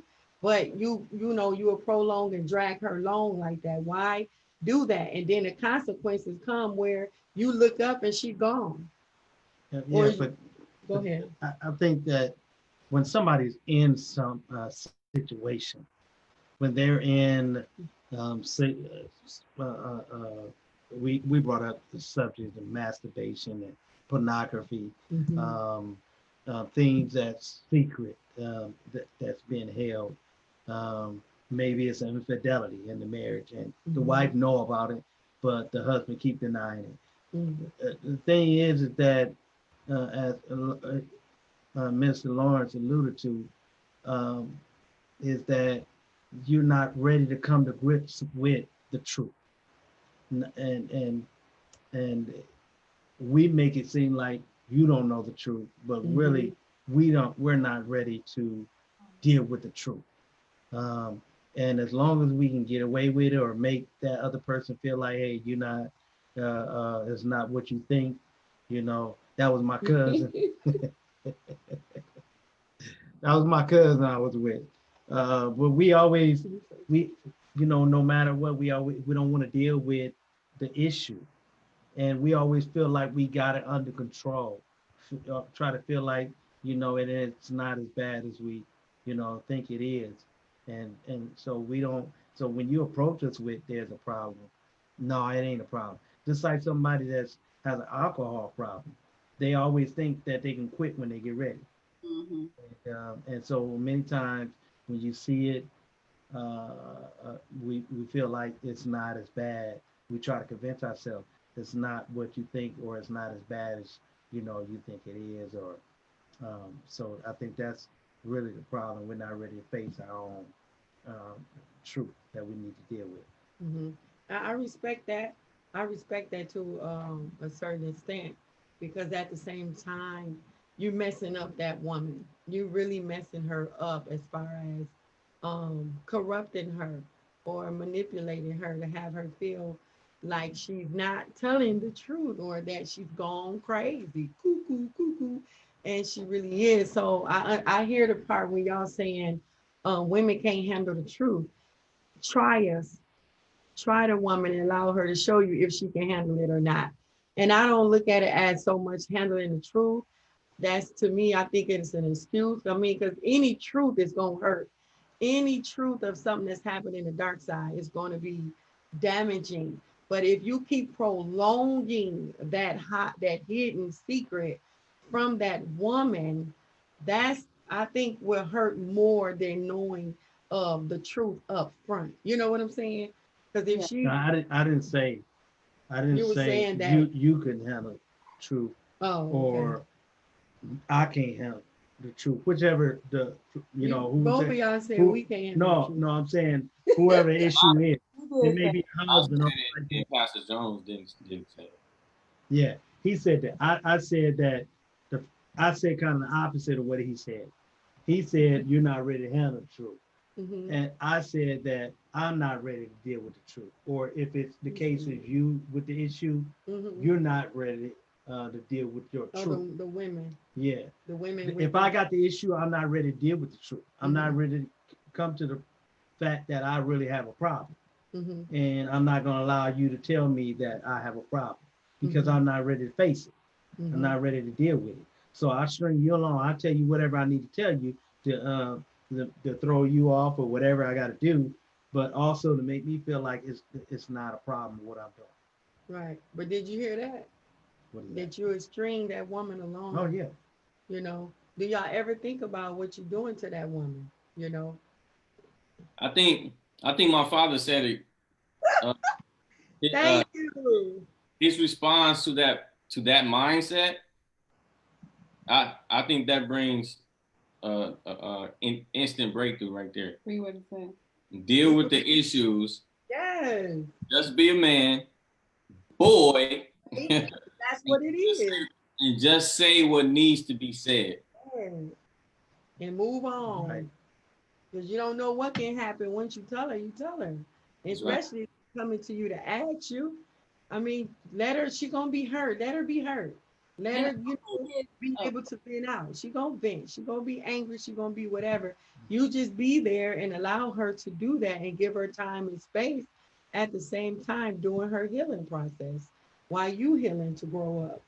Yeah, and allow her to rather accept what happened, and for Right. she can deal with it too, for she can get over it. Because once you keep it a secret, like y'all not dealing with the issue, it's still there, and it's gonna present itself within your marriage with one another, whether you say it or not. So you might as well just be open enough to say, "Look, I did this, and this is what's gonna happen," and then she can decide whether she's gonna stay or That's leave. it. That's it. Yep. Don't tag her Yeah. along, leave her alone. You know, don't do that because she have an option and a choice to make a decision if she decides, you know, to do that. And that's called respect. That's respecting her first because you already lost the respect for you. So that's called respect for her and allow her to have that time in that moment. Yeah. Yeah. Amen. So thank you for summing that up. You're not even on here, big bro. Thanks for That's, tagging in. but that's funny. My father said that because that was one of the things that he taught me growing up. Because I remember, if I would do something wrong and my mom would get on me, and my mom, she was a professional communicator. So when she got on me, she got on me. She let me have it. And I can remember times when Thanks, bro. just me having to deal with the consequences of my actions. I just couldn't deal with it because it was uncomfortable. I remember my father will always teach me like son, you were wrong. Just deal with what comes after your actions. Like you have to deal with it. There's no talking back. There's no trying to get out of it. Just deal with whatever it is that is going to come your way. So I think that that would that would help a lot of relationships as well. Yeah, because you made that bed. And Kenya also said, or they can't handle the response. And that's another thing too. They can't handle the response of what's gonna be said. So I believe also that's why you string them along also, because you can't handle that response. And that's real talk Right. on that as well. And I thank you too, big bro. You said don't make her that small. That's real because you messing with our mind. We are smarter than men, right? We are smarter than the men. So don't make us feel like, yeah, don't make us feel small, like we don't know what we're talking about when we know that we do. So I thank you all for those questions, and we are going to move on. We'll do these scriptures, and we're going to move on out the way. Um, Move on out the way. Thank you all for tagging along, not tagging along, for joining in and tuning in with us on tonight. And I'm going to just give the scripture on masturbation. That masturbation is a backup scripture. And I did learn that they were saying is masturbation a sin. They never really said like if it was a sin, but they did have a scripture to back it up. And that's coming out of St. Matthew's, the 5th chapter. St. Matthew's, the 5th chapter, verse 27 through 30. Adultery in the heart. You have heard that it was said to those of old, you shall not commit adultery. And I put in there masturbation. Verse 28, but I say to you that whoever looks at a woman to lust for her has already committed adultery with her in his heart. Now that's deeper. That's what happens when you looking at doing those things. 29, if your right eye calls you to sin, pluck it out and cast it from you, for it is more profitable for you that one of your members perish than for your whole body to be cast into hell. Verse 30, and if your right hand causes you to sin, cut it off and cast it from you. For it is more profitable for you that one of your members perish than for your whole body to be cast into hell. And that was the scripture that came out to back up for masturbation. With masturbation, you are lusting, looking at other women or other men, and that's not of God. Pornography is coming out of verse First Corinthians chapter 6, verse 18. You can always go back and read it again. It says, flee sexual immorality. Every sin that a man does is outside the body, but he who commits sexual immorality sin against his own body. So I'm gonna read it again. Verse 18, it says, flee sexual immorality. And I am reading out of New King James Version. Every sin that a man does is outside the body, but he who commits sexual immorality sins against his own body. And that was the backup scripture for pornography. They had more scriptures. I just got the one that stood out. Um, Sex drive. I'm just going to read just a little sex drive. The scripture that backed it up is First Thessalonians, verse 4, 1-8. Finally, then, brethren, we urge and exhort in the Lord Jesus that you should abound more and more, just as you receive from us how you ought to walk and to pray and to please God. Verse 2, for you know what commandments we gave you through the Lord Jesus. Verse 3, for this is the will of God, your sanctification, that you should abstain from sexual immorality. Verse 4, it says that each of you should know how to possess his own vessel in sanctification and honor. Did I say what I said? 1-8. Verse 5, not in passion of lust like the Gentiles who do not know God.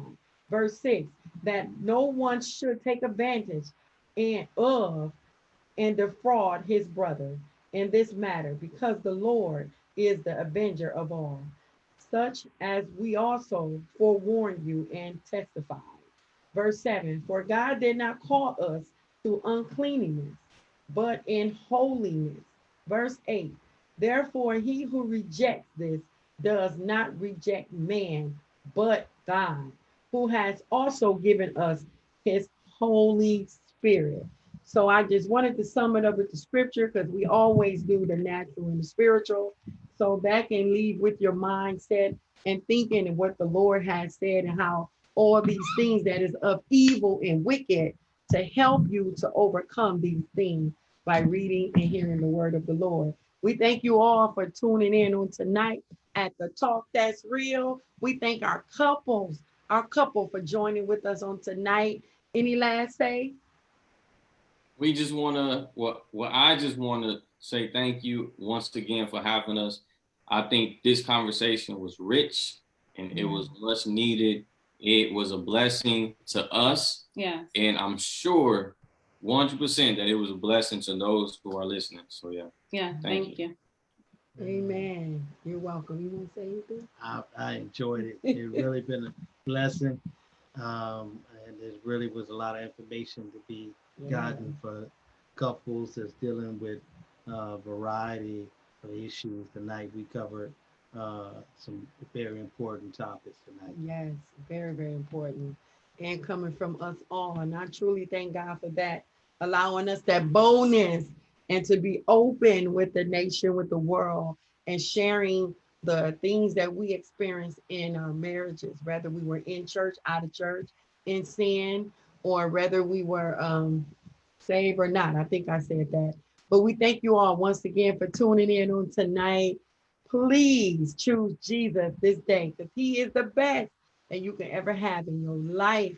And we want you to know from the Talk That's Real show that we love you and God do too.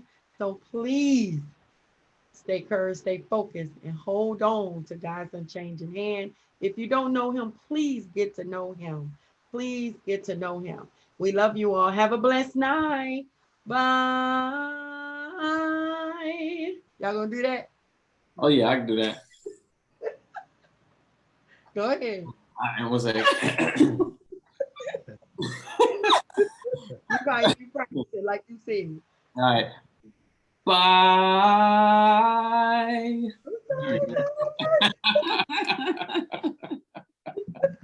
Okay, wifey, you could have did it with him. Your turn. You already know. No, I'm just playing. She's good. She's good. It's good. Y'all won, huh? Y'all won. Yeah, I won. Go, baby. Bye. Okay. Represent LA. Right. Well, we thank you all and we love you all. Mwah. Bye. We love y'all. Yeah. God bless.